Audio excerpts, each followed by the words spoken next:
बिस्मिल्लाहिर्रहमानिर्रहीम, अस्सलाम वालेकुम, सुबह बखैर। आप देख रहे हैं ये प्रोग्राम जिसे हम कहते हैं गुड मॉर्निंग पब्लिक। आपकी स्क्रीन पर मैं हूँ सोहाब सलमीरी और मेरी पूरी टीम की तरफ से आपको जुम्मे का दिन बहुत बहुत मुबारक हो। मैं हमेशा आपसे कहती हूँ कि अगर एक दिन को तमाम दिनों में अफजल दिन करार दिया गया है तो उसके पीछे बहुत सारी वजूहात हैं। तो आज के दिन का ख़ास एहतमाम करें और एहतमाम के साथ साथ जब दुआ करें तो पूरी दुनिया में बसने वाले तमाम मुसलमानों को और तमाम बहन भाइयों को ज़रूर अपनी दुआ में याद रखें। गज़ा के बहन भाइयों को आज की दुआ में ज़रूर याद कीजिएगा। हरमीत भी हमारे साथ है। हरमीत, अस्सलाम वालेकुम, कैसे हैं आप?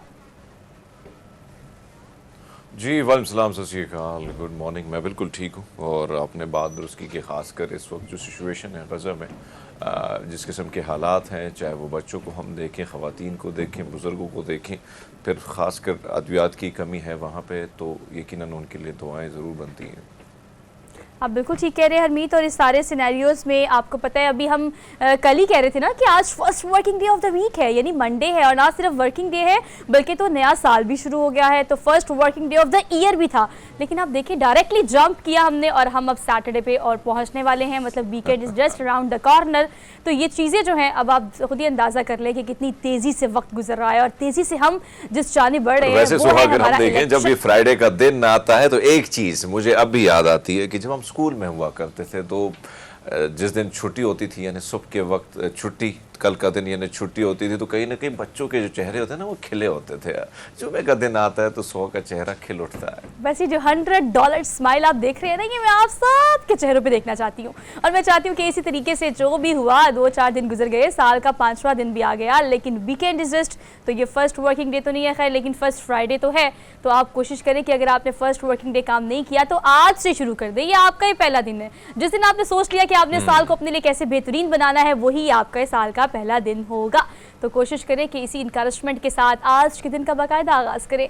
हम भी अपने प्रोग्राम का बाकायदा आगाज़ करते हैं और आपको पता है कि तेज़ी से जब वक्त गुजर रहा है तो हम जिस जानिब बढ़ रहे हैं वो है आम इंतखाबात 2024। फरवरी की तारीख जो है वो हमारे पास आ चुकी है और इसी पर जो है हम देख रहे हैं कि काफ़ी गहमा गहमी एक्टिविटीज़ जो है वो हम देख रहे हैं अपने इर्द गिर्द। और इस वक्त पाकिस्तान पीपल्स पार्टी ने पंजाब का रुख कर लिया है, लाहौर में इस वक्त उनके डेरे हैं।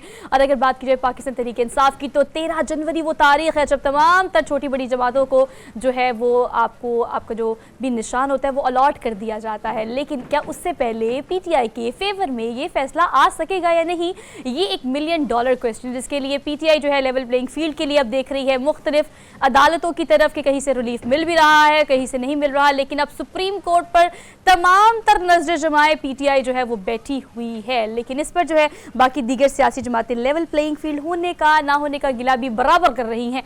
अब हमेशा की तरह हरमीत, बिलावल भुट्टो जरदारी ने अपने रिवायती अंदाज में नून लीग को खूब लताड़ा और खूब टारगेट किया और ये जो है हम कल सारा दिन भी खैर देखते रहे। अब इस सारी सिचुएशन में प्रोग्राम के आगाज़ में आपको पता है हम आपका जो नाश्ता है वो पॉलिटिकल करने की कोशिश करते हैं ताकि आपको भी पता लगे मुल्क के पाकिस्तान में इस वक्त सियासत में ख़ास तौर पर क्या हो रहा है। इसी पर हम थोड़ी सी राय ले लेते हैं। तंजीला मज़हर साहिबा हमारे साथ मौजूद है, सीनियर एनालिस्ट हैं, सीनियर सहाफ़ी हैं, उनको हम आज के प्रोग्राम में वेलकम कहते हैं। अस्सलाम वालेकुम तंजीला, गुड मॉर्निंग, कैसी हैं आप?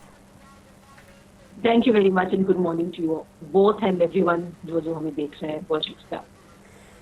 Thank you so much Tanzila for joining us for good morning public. आप बताएं कि सुबह होते साथ ही अभी जो इस वक्त पहली चीज़ बीइंग अ सहाफ़ी आपके माइंड में आती है वही आती है कि भी फील्ड कवर करनी है और आपने जाना है कौन से हल्के में क्या हो रहा है, पाकिस्तान पीपल्स पार्टी क्या प्लान कर रही है, उनका सिंध में होमवर्क कैसा है, पंजाब में कैसा है। पहले तो इस बारे पर आप ज़रा कमेंट करें कि इस वक्त बिलावल जो है वो काफ़ी एक्टिव है। हमेशा आपको पता है इंतखाबात से पहले ऐसी लफ्जी गोलाबारी तो राइट लेफ्ट होती रहती है, लेकिन अब लाहौर को उन्होंने स्ट्रॉन्ग करने के लिए, अपना होमवर्क अच्छा करने के लिए यहाँ का रुख किया है। तो आप क्या समझती है कि पंजाब एक बड़ा मार्का है, इसके लिए इतने कम वक्त में क्या जो पीपल्स पार्टी है वो अच्छे से पार्टिसिपेट कर सकेगी?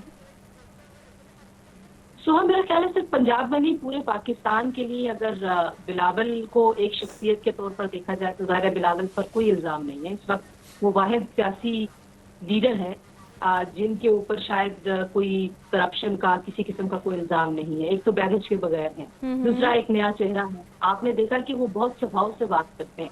मतलब मैं तो लिटरली एक सहाफ़ी के तौर पर ये कहना नहीं चाहिए, लेकिन उस दिन मैं बहुत इम्प्रेस हुई जिस दिन इमरान खान साहब के हवाले से नारे लगे और बिलावल ने जैसे उसको हैंडल किया। मेरा नहीं ख्याल कि कोई बुजुर्ग सियासतदान होते तो वो उतने अच्छे तरीके से उसको वो इट शोज के आप में लीडरशिप क्वालिटीज हैं, इट शोज कि आप कितने मैच्योर हैं। तो मेरा ख्याल है कि बिलावल जो है वो जिस तरह से उन्होंने ये पिछले कुछ अरसे में जब वो थे फॉरेन मिनिस्टर जैसे अपने आप को कंडक्ट किया है वो बड़ा इम्प्रेसिव है और उनकी जो सियासी तरबियत है वो उनके एक एक कंडक्ट से नजर आती है और पाकिस्तान पीपल्स पार्टी अपना खोया हुआ फील्ड वापस अब क्लेम करना चाहती है क्योंकि आपको पता है पंजाब पीपल्स पार्टी का एक जमाने में गढ़ हुआ करता था।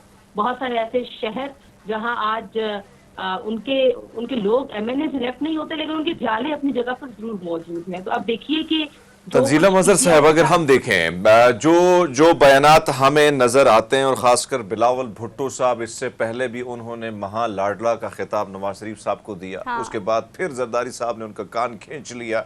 अब फिर हमने देखा है कि इससे पहले एक बैठक हुई है, उसमें कहा गया है कि एक दूसरे पर ये वाली जो हम इल्जामात लगाते हैं जो 90s 80s में ये दो पार्टियां लगाती थी, अब दोबारा नहीं लगाएंगे। लेकिन अब हम देख रहे हैं कि बिलावल भुट्टो साहब दोबारा है, लेकिन अगर इनके वालिद साहब की बात की जाए, आसिफ जरदारी साहब की बात की जाए, तो आपको क्या लगता है कि दोबारा फिर कान खींचा जाएगा बिलावल भुट्टो साहब का? क्योंकि हमने ऐसे ही देखा है अभी तक तो ये सीन। चलो, ये जो रिवायती लफ्ज गोलाबारी है, लफ्जी गोलाबारी है, आपको क्या लगता है कि क्या अटैक कर पाएंगे नई जनरेशन को? क्योंकि ये 80s 90s थोड़ी है कि इन्हीं बातों में लोग आए, क्योंकि पहले से तय हो चुकी है कि किसने कौन कौन सी वजारतें लेनी है। वैसे आपको लग रहा है 80-90s, मुझे तो लगता है उससे ज्यादा वर्स्ट हालात है गोलाबारी के हवाले से। जो कुछ सोशल मीडिया पे तूफान बदतमीजी है उसके साथ तोड़ने के लिए आपको बहुत ज्यादा लफ्जी गोलाबारी की जरूरत है। लेकिन वो जैसे कहते हैं ना, गुड कॉप बैड कॉप, वो यहाँ पे डैडी एंड द सन वो ये वाला रोल तो प्ले करेंगे। देखिए, आप भी हमीद जब कोई माइक पढ़ के किसी जलसे से खिताब करेंगे ना तो आप जोशे खिताबत में बह जाएंगे, लोग नारे लगा रहे होते हैं, आपको पता नहीं कहाँ से कहाँ ले जाएंगे। लेकिन जब आप यहाँ स्टूडियो में आके बैठेंगे तो आप ऐसी बात नहीं करेंगे। तो जो जरदारी साहब की बैठक है वहां पे वैसी बात नहीं हो सकती। लेकिन जब आप जलसों में हैं, जुलूसों में हैं, आपने वोटर को एक्टिवेट करना है। बदकिस्मती की बात सिर्फ ये है कि इस वक्त परफॉर्मेंस की बात, या पाकिस्तान में हमेशा से इंतखाबी माहौल में परफॉर्मेंस की बात नहीं होती, इंतखाबी मंशूर की बात नहीं होती। पीपल्स पार्टी ने थोड़ी सी ये भी कोशिश की है कि बिलावल के साथ वो अपने मंशूर को चेंज करे। आपको पता है वो अब बिलावल आएगा रोजगार लाएगा की बुनियाद पे अब वो इलेक्शन की कैंपेन कर रहे हैं। लेकिन लफ्जी गोलाबारी हमारी एक रीत और रिवाज है जो कि अमली गोलाबारी तक जा पहुंची थी, अब उसको वापस थोड़ा सा धक्का लगाने की कोशिश हो रही है। अच्छा तंजीला, आप बिल्कुल ठीक कह रही है, it's a kind of U turn as well. आपकी बातें बिल्कुल ठीक है, लेकिन जरा आपने कहा ना कि लीडरशिप क्वालिटीज थोड़ी सी नजर आती है कि how you take all this things, आप किस तरह से लेते हो अपने ऊपर। आप क्या समझती हैं कि लाहौर की अगर हम बात करें, पंजाब की हम बात करें, बड़ा मार्क है और आपको पता है उनके अब्बा हमेशा मुफाहमत के बादशाह कहलाए हैं। तो ultimately at the end of the day आप क्या देखती हैं कि वही होगा कि एक दिक्कत सीट पे हम सोचेंगे यार चलो ठीक है इसी से काम चला लेते हैं, या फिर एक बड़ा प्लान लेके आना, बड़ी स्ट्रैटेजी, बड़ा होमवर्क जो कि सिंध में भी इतना स्ट्रॉन्ग दिखाई नहीं दे रहा, तो बड़ा डेंट डालने के लिए तो मेहनत ज्यादा करनी पड़ेगी। सिर्फ ये लफ्जी गोलाबारी तो रवायती चीजें जो कि बड़े अरसे से चलती आ रही है तो इलेक्शन का हुस्न समझा जाता है। अच्छा, इस बार एक बड़ी यूनिक चीज है। एक तो ये है कि पीटीआई के वोटर्स का अभी तक तय नहीं हुआ कि उनके पास बल्ले का निशान होगा या नहीं। बिल्कुल ठीक। और आपको पता है कि लाहौर में एक बहुत मोटिवेटेड एक पॉलिटिकल जो एक्टिव किस्म की यूथ है और नया वोटर है। आपको पता है करोड़ों की तादाद में नए वोटर ऐड हुए हैं आपकी वोटिंग लिस्ट में। तो मेरा ख्याल है कि वो एक ऐसा फैक्टर है कि जो मेरी और आपकी तमाम प्रेडिक्शन हम जो फोरकास्ट कर सकते हैं, जो बाकी लोग फोरकास्ट कर रहे हैं, उसको वो बिल्कुल अपसाइड डाउन कर देगा। जब तक ये तय नहीं होता है कि पाकिस्तान तहरीक इंसाफ किस तौर पर मैदान में मौजूद होगी, बल्ले का निशान होगा या नहीं होगा। जहाँ तक पाकिस्तान पीपल्स पार्टी का ताल्लुक है, मेरा ख्याल है कि पंजाब में पहले की निस्बत उनको कुछ ज्यादा बेहतर सीटें मिलेंगी। लेकिन अगर कहा जाए कि कोई बहुत बड़ा डेंट डालेंगे, नहीं डालेंगे, वोट बहुत डिवाइड होगा क्योंकि इस्तेकाम पाकिस्तान पार्टी भी है। अगर तो इस्तेकाम पाकिस्तान पार्टी की कहीं पे एडजस्टमेंट होती है या पीपल्स पार्टी के साथ होगी या नून लीग के साथ होगी। पीपल्स पार्टी समझती है कि आप लीग के साथ जब उन्होंने एक बार सीट एडजस्टमेंट की थी तो उनको बहुत नुकसान हुआ था 2013 के इंतखाबात में। उससे पहले उनकी पोजीशन एक्चुअली पंजाब में बहुत अच्छी थी।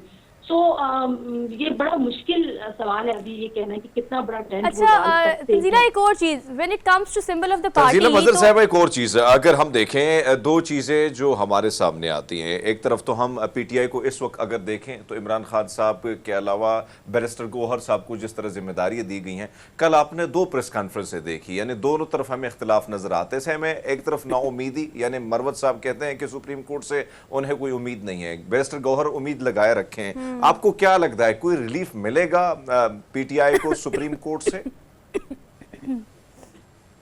देखिए अगर तो एक तो जो अदालत में केस होता है ना वो किसी कानून के तहत सुना जाता है और उस कानून में आपने एक फ्रेमवर्क एक पैरामीटर बनाया होता है कि ये आपने गैर कानूनी बात की, गैर कानूनी बात नहीं की।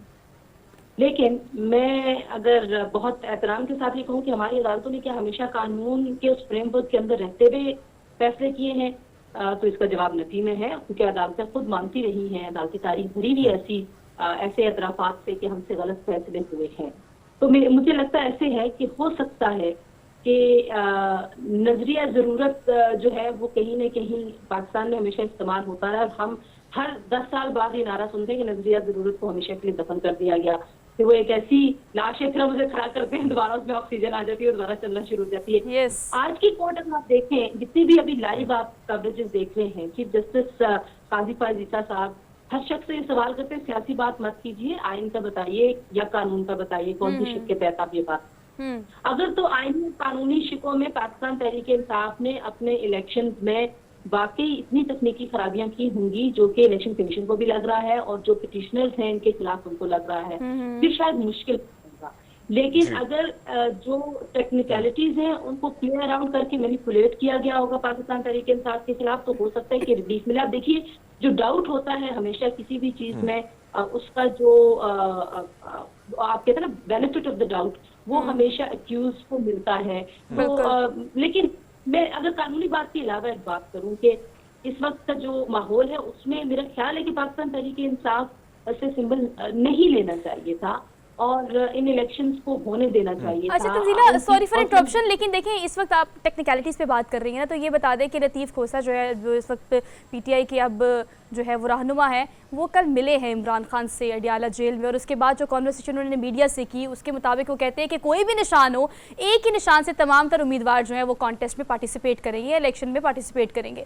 तो आप क्या समझते हैं कि तो पीटीआई ने ओवरऑल तो अब सारी नजरें जमा ली है सुप्रीम कोर्ट पे, ये बॉल जो है उनकी कोर्ट में फेंक दी गई है, अब रिलीफ क्या, हमें तो बल्ला भी मिलेगा तो वहीं से मिलेगा, ये समझते हैं पीटीआई वाले। तो आप क्या समझते हैं कि अगर दूसरा बैकअप प्लान जो लतीफ़ खोसा साहब डिस्कस कर रहे हैं कि अगर एक ही सिंबल सब लड़ेंगे तो उससे क्या आपको लगता है वोट बैंक ओवरऑल सिनेरियो में क्या इम्पैक्ट हो सकता है पीटीआई का, कितना नुकसान होगा उनको ये बल्ला चले जाने से? अब खोसा साहब सीनियर कानूनदान है, मुझे नहीं पता उन्होंने किसके तहत ये बात की है, क्योंकि देखिए जब आप इंडिपेंडेंट उम्मीदवार के तौर पर जाते हैं एक आजाद उम्मीदवार, तो आजाद उम्मीदवार के पास अपना एक सिंबल होता है। बिल्कुल होता है। अगर आप एक अलग से पूरी पार्टी बना के एक साइन पे जाएं, जैसे पाकिस्तान पीपल्स पार्टी से तलवार ले लिया गया तो तीर के निशान पर फिर उन्होंने अपनी इंतखाबी सियासत की।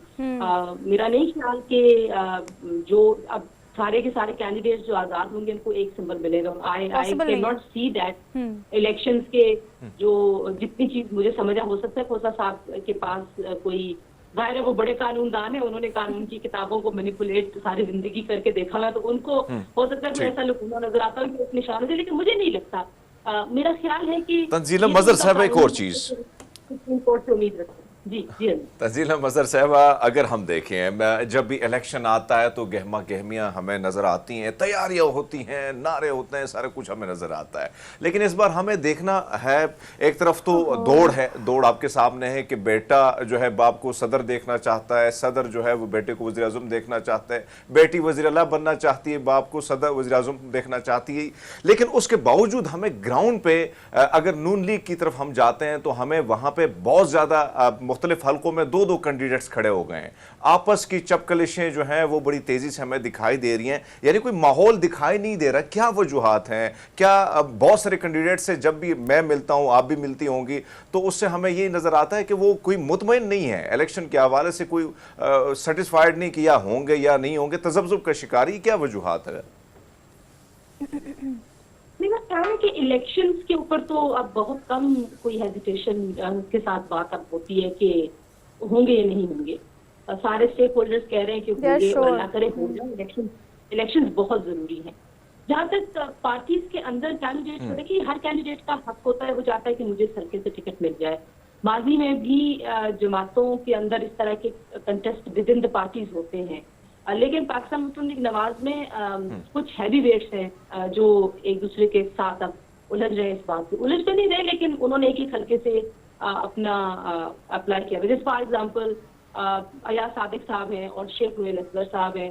अब वो दोनों बड़े लोग हैं, दो बड़े चेहरे हैं पाकिस्तान मुस्लिम लीग नवाज के, तो ये जो टिकट देने का मरहला होता है ये पार्टीज के लिए बहुत मुश्किल होता है, क्योंकि जो ग्राउंड पे आपने ये देखना होता है कि उस हल्के की आवाम किस बंदे के साथ ज्यादा कनेक्ट रहे, सपोर्टर्स किसका ज्यादा पसंद है। ये टीवी प्रोग्राम को देख के जो लोग फैसले करते हैं ना कि जो ज्यादा टीवी में जो खिताबत दिखाएगा उसको टिकट मिल जाएगी, ये पाकिस्तान तरीके से आपने रवायत डाली थी। वैसे पाकिस्तान की सियासत में ऐसी कोई अच्छा तंजीला, आप इस हवाले से बिल्कुल ठीक कह रही है कि ग्राउंड रियलिटी को रियलिटी चेक देना भी बहुत ज़्यादा ज़रूरी है। हल्के में कौन एक्टिव है इस पर ही वोटिंग और सपोर्टिंग जो है वो होनी चाहिए तमाम तर वोटर्स की। Thank you so much for being here. Discussion रही आपसे ऑल दो, लेकिन इस वक्त हरमीत अपने राइट लेफ्ट या टीवी स्क्रीन हो तो जो आप इलेक्शन की गेमा गेमी देख रहे हैं, होपफुली कि आप उसको काफ़ी इंजॉय कर रहे होंगे, लेकिन देखना ये कि हल्के में जो एक्टिव है उसी को आपने सपोर्ट और वोट करना है, और ये आपका काम है, इसको देखना पड़ेगा क्रिटिकली आपको।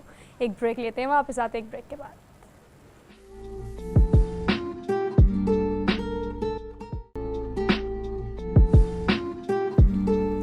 Welcome back after the break. So Harmeet, अब अभी जो इस वक्त हम ओवरऑल सिनेरियोस पे बात कर रहे हैं वो तमाम तर सियासी पार्टीज जो है वो लेवल प्लेइंग फील्ड के लिए इस वक्त सुप्रीम कोर्ट की तरफ देख रही हैं, लेकिन अगर पीटीआई की खास तौर पर बात की जाए तो ताहयात ना अहली केस हो या बल्ले का निशान वापस लेना हो, तमाम तर उम्मीदें जो है वो इस वक्त सिर्फ और सिर्फ सुप्रीम कोर्ट से है। लेकिन लेट्स टॉक अबाउट कि ताहयात ना अहली केस पर चीफ जस्टिस कहते हैं कि ये तो जी इस्लाम के खिलाफ है। तो इस पर ये जो हम देख रहे हैं कि मंतकी अंजाम तक ये अब जो केस है वो पहुंच रहा है, किस तरफ जाएगा, क्या अंजाम इसका निकल सकता है, इस पर हम बात कर लेते हैं। आरिफ चौधरी साहब हमारे साथ मौजूद हैं, माहिर कानून है, उनको हम आज के प्रोग्राम में वेलकम कहते हैं। अस्सलाम वालेकुम सर, सुबह बखैर, कैसे हैं आप?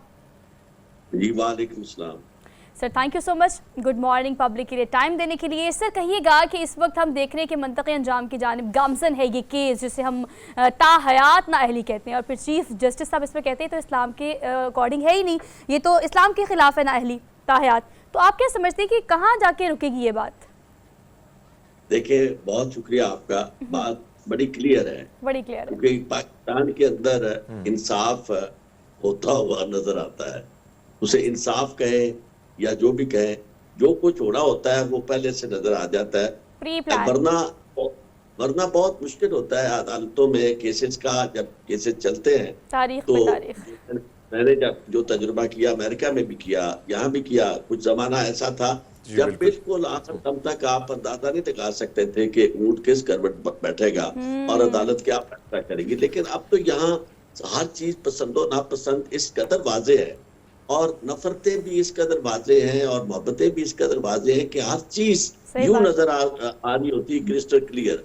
अब ये जो रिमार्क्स वगैरह दिए जा रहे हैं कि जी इस्लाम के भी खिलाफ है, ये सारी बात है, तो ये तो सब लोगों को मालूम है कि पूरा एक तयशुदा एजेंडा है जिसमें किसी एक को लाना है और किसी एक को माइनस करना है, और उसके जो कुछ भी किया जा सकता है वो हो रहा है।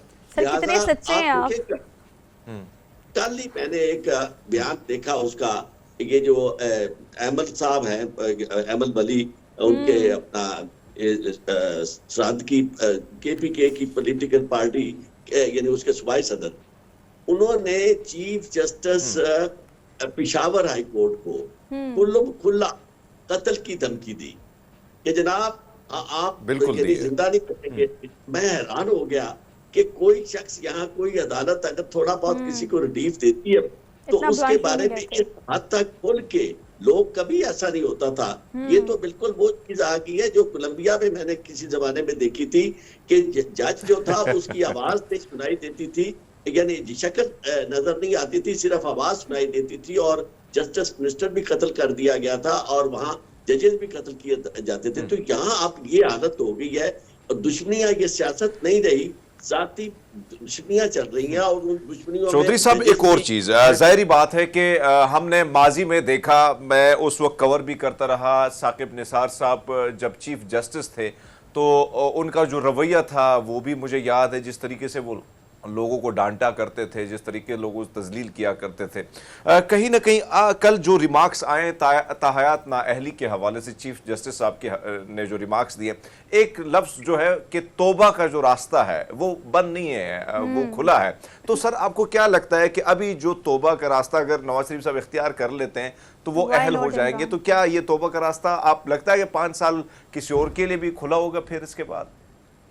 अजीत, मैं तो ये समझता हूँ कि इस तरह की पाबंदी होनी नहीं चाहिए। और ये जो सियासत है, बिल्कुल नहीं इलेक्शन होनी लड़ने वाला शख्स जो है उसे सिर्फ अवाम ने फैसला करना है कि वो सादिक और अमीन है या नहीं है, बिल्कुल ठीक। या वो उन्हें रिप्रेजेंट कर सकेगी। ये तो तयशुदा बात है। अब मामला बिल्कुल इसके उलट है।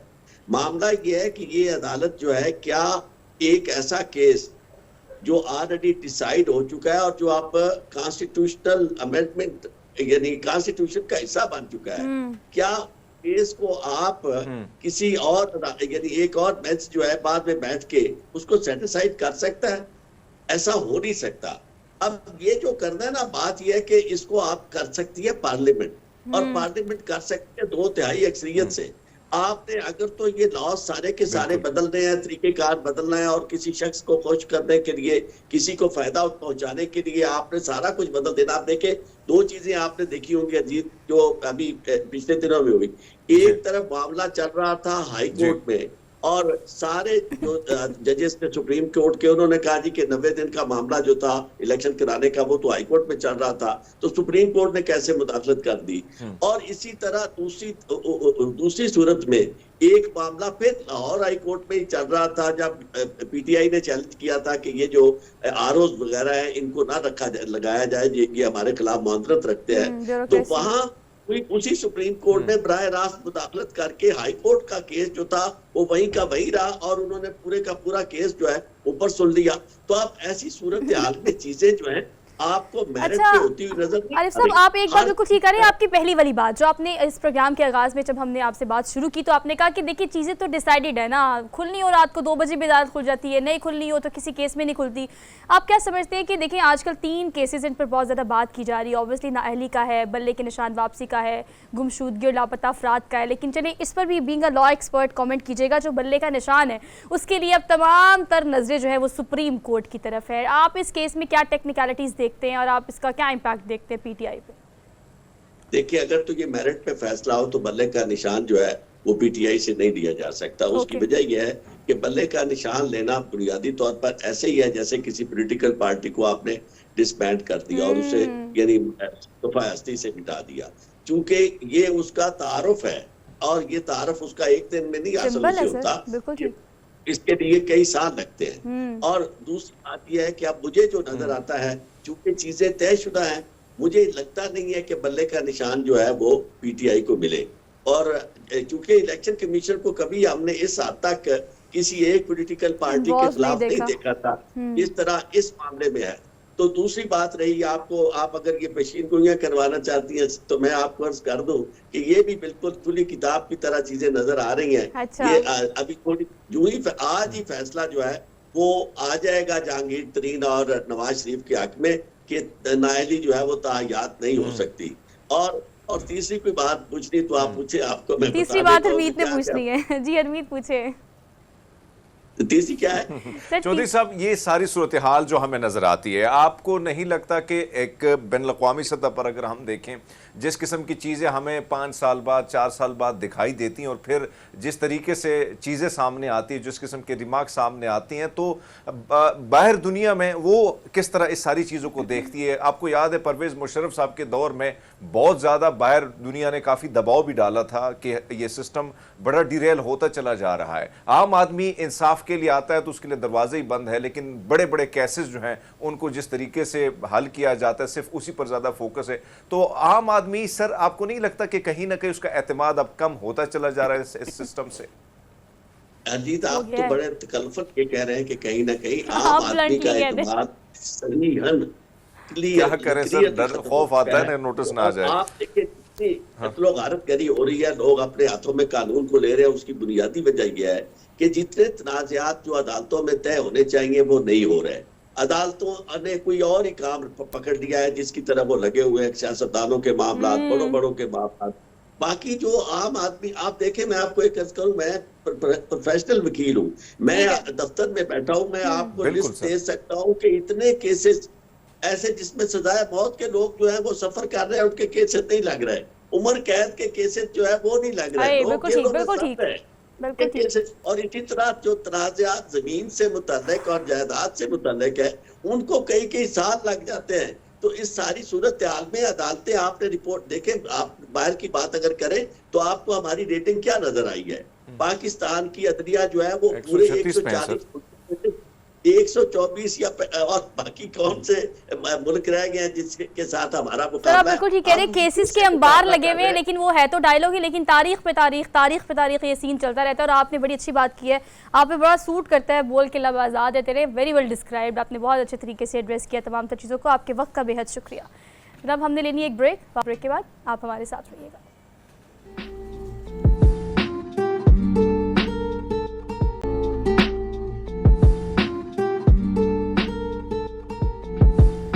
Welcome back after the break. सोचा कि आज फ्राइडे भी है, वीकेंड भी है, तो आज से ही तैयारी शुरू कर देते हैं या सोचना शुरू कर देते हैं कि कहाँ से नाश्ता होगा।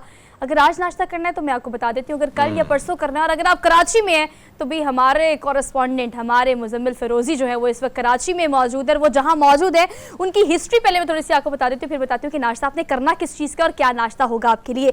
बेसिकली अभी हमारे पास एक खबर आई, कल ही आई हमारे पास कि जाहिद निहारी जो है वो दुनिया के 100 मशहूर तरीन रेस्टोरेंट्स में उस रेस्टोरेंट को शामिल कर लिया गया है।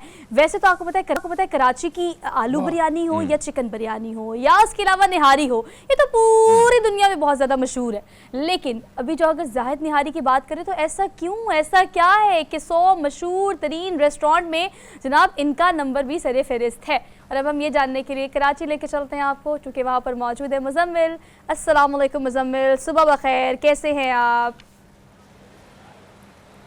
वालेकुम सलाम, गुड मॉर्निंग। और आज की सुबह जो है वो बहुत शानदार होने वाली है क्योंकि इस वक्त हम मौजूद है जाहिद निहारी पर।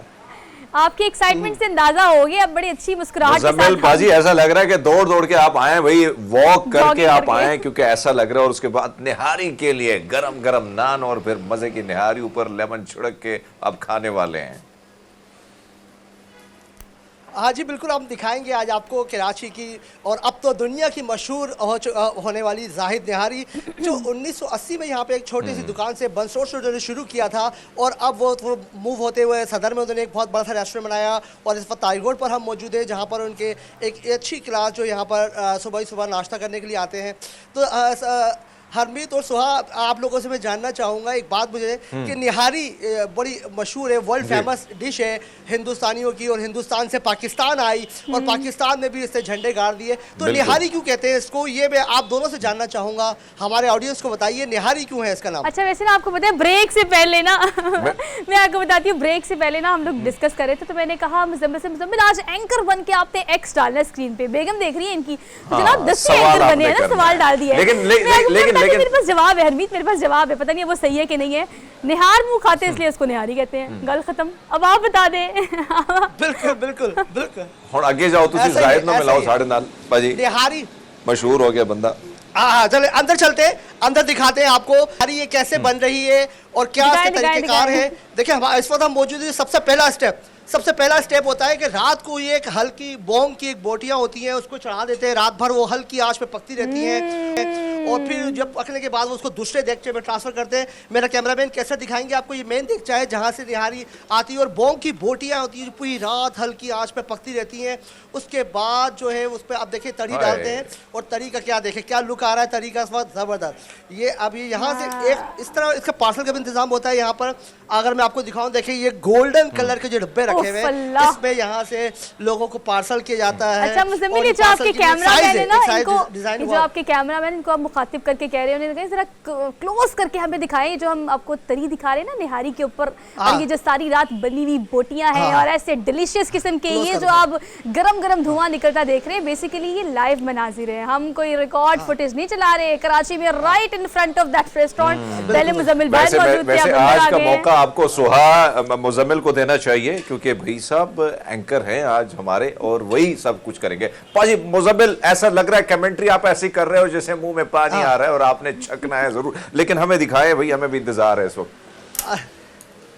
देखिए ये जो बोंग की बोटियां निकाल रहे हैं ना, ये पूरी रात पकती है और इसका जो रेसिपी है वो हमने बारहा जानने की कोशिश की है कि क्या रेसिपी है, किस तरह से गलता है। आज तक इसकी सीक्रेट रेसिपी है।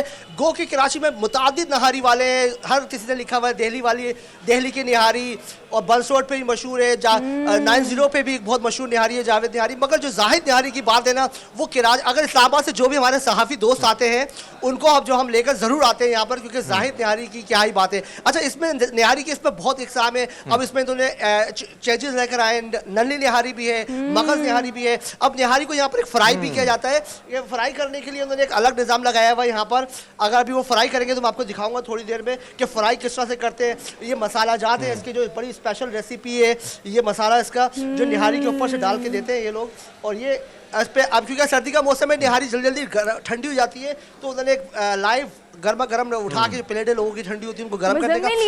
मुज़म्मिल, एक तो बड़े मजे से आप किचन में मौजूद हैं और जबरदस्त किस्म की चीजें जो हैं आप हमें दिखा रहे हैं। भैया हमारे मुंह में भी पानी आ रहा है, लेकिन आपसे जानना चाहेंगे जो बैठे हैं, जो मजा ले रहे हैं खाने पीने का, उनसे भी थोड़ी सी बात कराइए कि जायद निहारी कितनी पसंद है उनको। अच्छा जी, बिल्कुल कुछ लोग यहाँ पे नहारी खा रहे हैं हमारे साथ कराची वाले, और उनसे जानते हैं कि आप ये खा रहे हैं नली निहारी और मगज़ निहारी खा रहे हैं यहाँ पर। आप लोग कराची से? कराची से हैं। कितनी दफा आप लोग यहाँ पर आते हैं? स्कूल के टाइम से मेरे ख्याल से आना शुरू किया और अब तक मेरे ख्याल यूनिवर्सिटी तक आ गए हैं और चलता रहता है, मतलब हर महीने का एक लगा रहा है। अच्छा, तो आप क्या समझते हैं कि निहारी जो है वो जाहिद निहारी कराची की मशहूर टॉप, आपको पता है ना, दुनिया के टॉप 100 रेस्टोरेंट में इसका शुमार हुआ है, 86 या 87 नंबर माशाल्लाह से। यस, वाओ, क्या समझते ही हैं नोज इसके ऑलरेडी। निहारी है अच्छी? इसके अलावा जावेद निहारी भी है मेरे ख्याल से और मलिक की निहारी भी है, लेकिन जाहिद निहारी का टेस्ट कोई नहीं बीट कर सकता, हाँ, दैट्स अ पॉइंट। किसी से भी मैच नहीं करता। जी देखिए, बिल्कुल यहाँ पर जो शहर कराची के लोग हैं वो, मैं अक्सर यहाँ पे जब भी हम भी आते हैं तो यहाँ पे आउट ऑफ सिटी जो भी आता है उसकी डिमांड ये होती है कि जाहिद नहारी पर आया जाए। और जाहिद नहारी पर हमारे साथ भी कुछ लोग मौजूद हैं, आप इनसे जानते हैं। आप कुछ कहेंगे कि कितनी पहली दफ़ा यहाँ पे पहले आते रहे? हम हर जुम्मे आते हैं। हर जुम्मे आते हैं रेगुलरली। जाहिद नहारी की क्या खास बात है? बस नमाज से टेस्ट इसका पहले बहुत बरात अच्छा में निहारी खाते है, हैं। जिसकी बिना पे हम लोग हर जुम्मे आते हैं यहाँ पे। अच्छा देखिए, आज जुम्मे का दिन है और जुम्मे के दिन जो है कराची वाले अक्सर ये होता है कि थोड़ा देर से, क्योंकि जुम्मे के बाद ये एक्टिविटीज़ शुरू होती है शहर कराची में, तो आज जुम्मे से पहले भी कुछ लोग यहाँ पर मौजूद हैं। और अगर हम बात करें जाहिद निहारी की, तो जो मेन ब्रांच है सदर की, वहाँ पे ज़्यादा तादाद में लोग होते हैं, मगर क्योंकि बहुत कंजेस्टेड एरिया है तो वहाँ पर हमने इस वक्त हम ताई रोड पर मौजूद है। और ताई रोड के जो ऑनर थे वो भी सुबह भी यहाँ नहीं पहुँचे, उनका भी ये कहना है कि हम जुम्मे के बाद आते हैं। जो यहाँ पे काम करते हैं मैं उनसे आपको ज़रूर बात करवाऊँगा, हरमीत के वो लोग यहाँ पे कितने अरसे से काम कर रहे हैं। और यहाँ पर क्योंकि देखिए निहारी के साथ यहाँ पे शीरमाल भी होता है और शीरमाल के साथ गर्मा गर्म नान होते हैं यहाँ पर। और अच्छा, एक काम करें मुज़म्मिल, अब दोबारा से ना वहीं पे जाए जहाँ से आपने शुरू किया था, और आप हमें फ्राइड, नली निहारी, मगज़ निहारी और तो तमाम तर इकसाम जो आप हमें बता रहे थे ना, बस वो दिखा रहे, जरा बनाना शुरू करें ताकि क्विकली हमारी आवाम जो है। अब देखिए, अब एक अब हम फ्राई करने, जो फ्राई का मैंने आपको बताया था कि नली निहारी फ्राई होती है, यहाँ पे मगज़ निहारी फ्राई होती है। अब वो फ्राई करने लगे, आगे से या क्या कैसे दिखाएंगे आपको कि वो किस तरह से फ्राई करते हैं? हाँ जी, कैसे दिखाएं जरा क्लोज करके हमारे व्यूअर्स को। जाहिद निहारी इंटरनेशनल फूड होटल में जो जाहिद निहारी है, वाहिद पाकिस्तानी रेस्टोरेंट है जनाब, जिनको 100 में से इस वक्त नंबर जो है इनका 89 है। और ये जनाब फ्राई हो रही है। करे साथ मुज़म्मिल कमेंट्री करें पूरी आपको दिया हुआ हमने आज। हाँ बिल्कुल, देखिए ये आपका अभी इन्होंने, हाँ बिल्कुल, अभी उन्होंने देखिए तेल डाला है उसमें, और तेल डालने के बाद वो उन्होंने जो फ्लेम उसका हाई कर दिया है, और फ्लेम हाई करने के बाद अब वो उसको जैसे वो थोड़ा तड़का लगाया, जीरा डाला उसमें थोड़ा सा, और अब वो निहारी उस पर डाल दी उन्होंने गरम गरम। अभी ये जो आ रहा है जायका, ओह माय गॉड। जब आप चुप कर जाते हैं ना मुज़म्मिल, तो मुझे लगता है कोई साइड से निवाला खा रहे हैं आप। आपके मुंह में ना हरमीत की तरह फुल पानी आ रहा है, आप दोनों सिर्फ इमेजिनेशन पे चले गए हैं। और ये फुल पानी आ रहा है, और ये जो मसाला हो रहा है कि ये गर्मा गर्म निहारी जो बन रही है, फ्राई नलियां हैं भाई, नाली जो इसने खाली छकनी तो है ना। मुज़म्मिल जी कंटिन्यू करें मुज़म्मिल। आखिर में हाँ बिल्कुल, देखिए ये जा रही है निहारी, और ये अब हमारे लिए लगाएंगे, हम लोग बैठेंगे इसके बाद जैसे आपका करेंगे। तो अभी हम आखिर में मैं आपको खा के बताऊंगा ये निहारी कैसी उन्होंने बनाई है, फ्राई निहारी। मुज़म्मिल मेरी बात सुने, क्या मतलब आपके लिए बनेगा, तो हम क्या करेंगे? मेरे और हरमीत का कोई ख्याल नहीं है आपको कि दो शहरों से आप अंदाजा लगा लें, आप अंदाजा लगा लें कि सबसे ज्यादा जो है कराची आना पड़ेगा। मुज़म्मिल पाजी को बहुत जल्दी है। हाँ हरमीत, मुजम्मिल नवाला ले ले, नवाला ले असल ले, मसला ये कि आपको मेरी आज- कसम नवाला खाएंगे आज- सब, हम आज देखना अच्छा, चाहते हैं। नान ले आओ, नान। काले अच्छा, काले अब- मुजम्मिल, हमने देखिए, बस आपसे देखिए, पीटीसी नान लेनी ले, है, गरम नान ले, हमने हाँ। आपसे बस पीटीसी लेनी है, अब देखिए, आपको ये इजाजत मेरी टीम अब आ गई है यहाँ पे। अब मैं हाँ देखें, ये जो तिहारी है इसके लिए बहुत सारे लोग यहाँ से अब इन्होंने इंतजाम कर दिया है कि पूरी दुनिया में जो है यहाँ से ये पार्सल भी भेजते हैं। जबरदस्त इनकी पैकिंग होती है जो काफी दिन तक खराब नहीं होती है। अगर आप पैकिंग करवा के लेके मुजम्मिल जाएंगे तो नवाला खराब ले, नहीं होगी नवाला ले और पाजी, कोई मुझे दिक्कत पता है अच्छा आपसे चले कंट्रोल अभी नहीं होगा नान भाई। नान भी बिल्कुल। पेश किया मैं जाए नान का- मुजम्मिल को, नान अभी नान आया का- नहीं है। चले जी आप नान इंजॉय का- करें। नान आ रहा है। मुजम्मिल थैंक यू ये सो देखिए, मच, इतनी जबरदस्त ये- आपने रिपोर्टिंग ये की देखिए, है ये तमाम नींबू तर डाल जो इस दिया वक्त। मैंने, इस पे नींबू डाल दिया और हाँ। हाँ हाँ ठीक है लगे रहे मुन्ना भाई, ठीक है। थैंक यू सो मच, बहुत शुक्रिया। बाद दिया हमने आज कराची वालों को, लाहौर वालों को, कमाल, इस्लामाबाद कमाल। वालों को, लेकिन जाहिद निहारी को ये क्रेडिट जाता है कि पूरी दुनिया में वो पाकिस्तान को प्रेजेंट भी कर रहे हैं और लोग बहुत ज्यादा पसंद भी कर रहे हैं। एक ब्रेक लेते हैं, वापस आते हैं एक ब्रेक के बाद।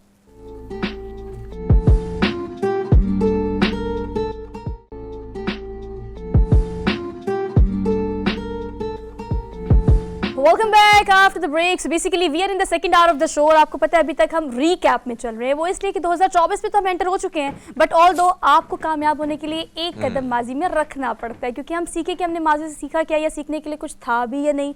ओवरऑल रोजाना की बुनियाद पर प्रोग्राम में एक ना एक हिस्सा ऐसा जरूर होता है जिसमें हम बात करते हैं कि 2023 कैसा रहा या 2024 को हमने अपने लिए कैसा साल बनाना है। ऑल दो ये करना हम नहीं है, क्योंकि ये हमारा काम है, तो हम नहीं करेंगे तो कौन करेगा। बट ऑल दो हम बात करेंगे आज लॉलीवुड की। When it comes to Bollywood, Hollywood बहुत पसंद किया जाता है। नेटफ्लिक्स देख ले, सोशल मीडिया देख ले, हम बहुत सराहते हैं क्योंकि उनकी प्रोडक्शन, डायरेक्शन, काम इस नौयत का है, इस तरह का कि उसको पूरी दुनिया में पसंद किया जाता है।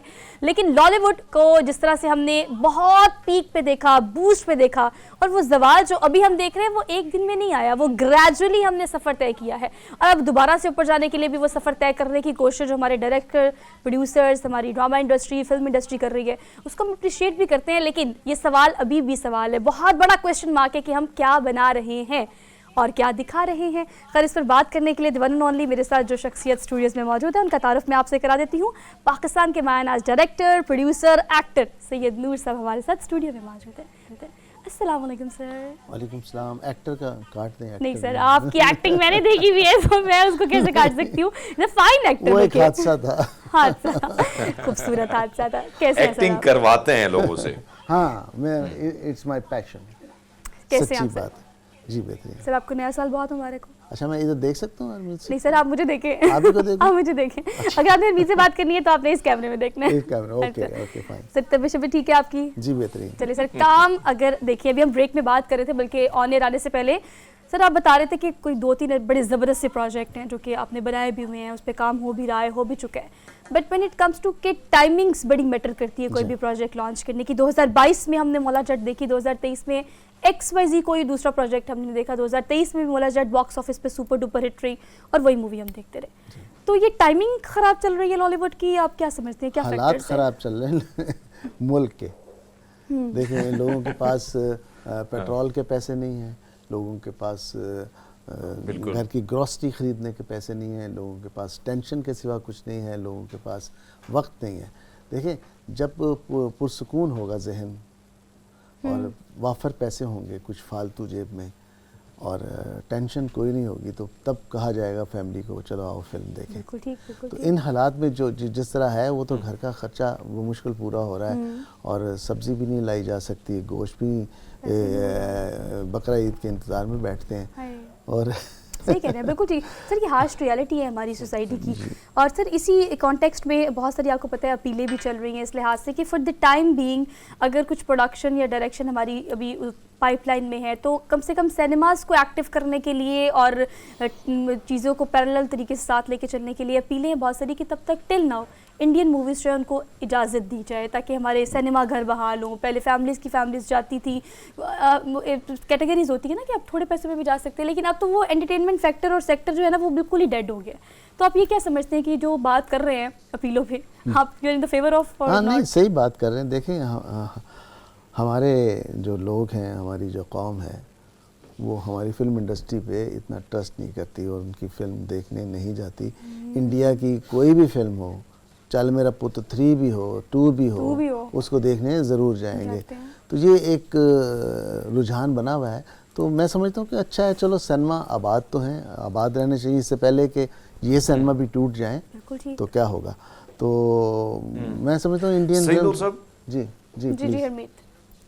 सही नूर साहब, अगर हम देखें जो आप फरमा रहे हैं बिल्कुल हालात वैसे के वैसे हैं, लेकिन हमने ये देखा कि मौला जट आती है, छा जाती है। हमने इससे माजी में भी देखा, एक वक्त था कि आपकी कुछ फिल्में, कुछ दीगर डायरेक्टर ने अपनी फिल्में पेश की, उसके बाद कहीं ना कहीं लड़खड़ाती जो सिनेमा थी वो दोबारा खड़ी हुई अपने पाँव पे।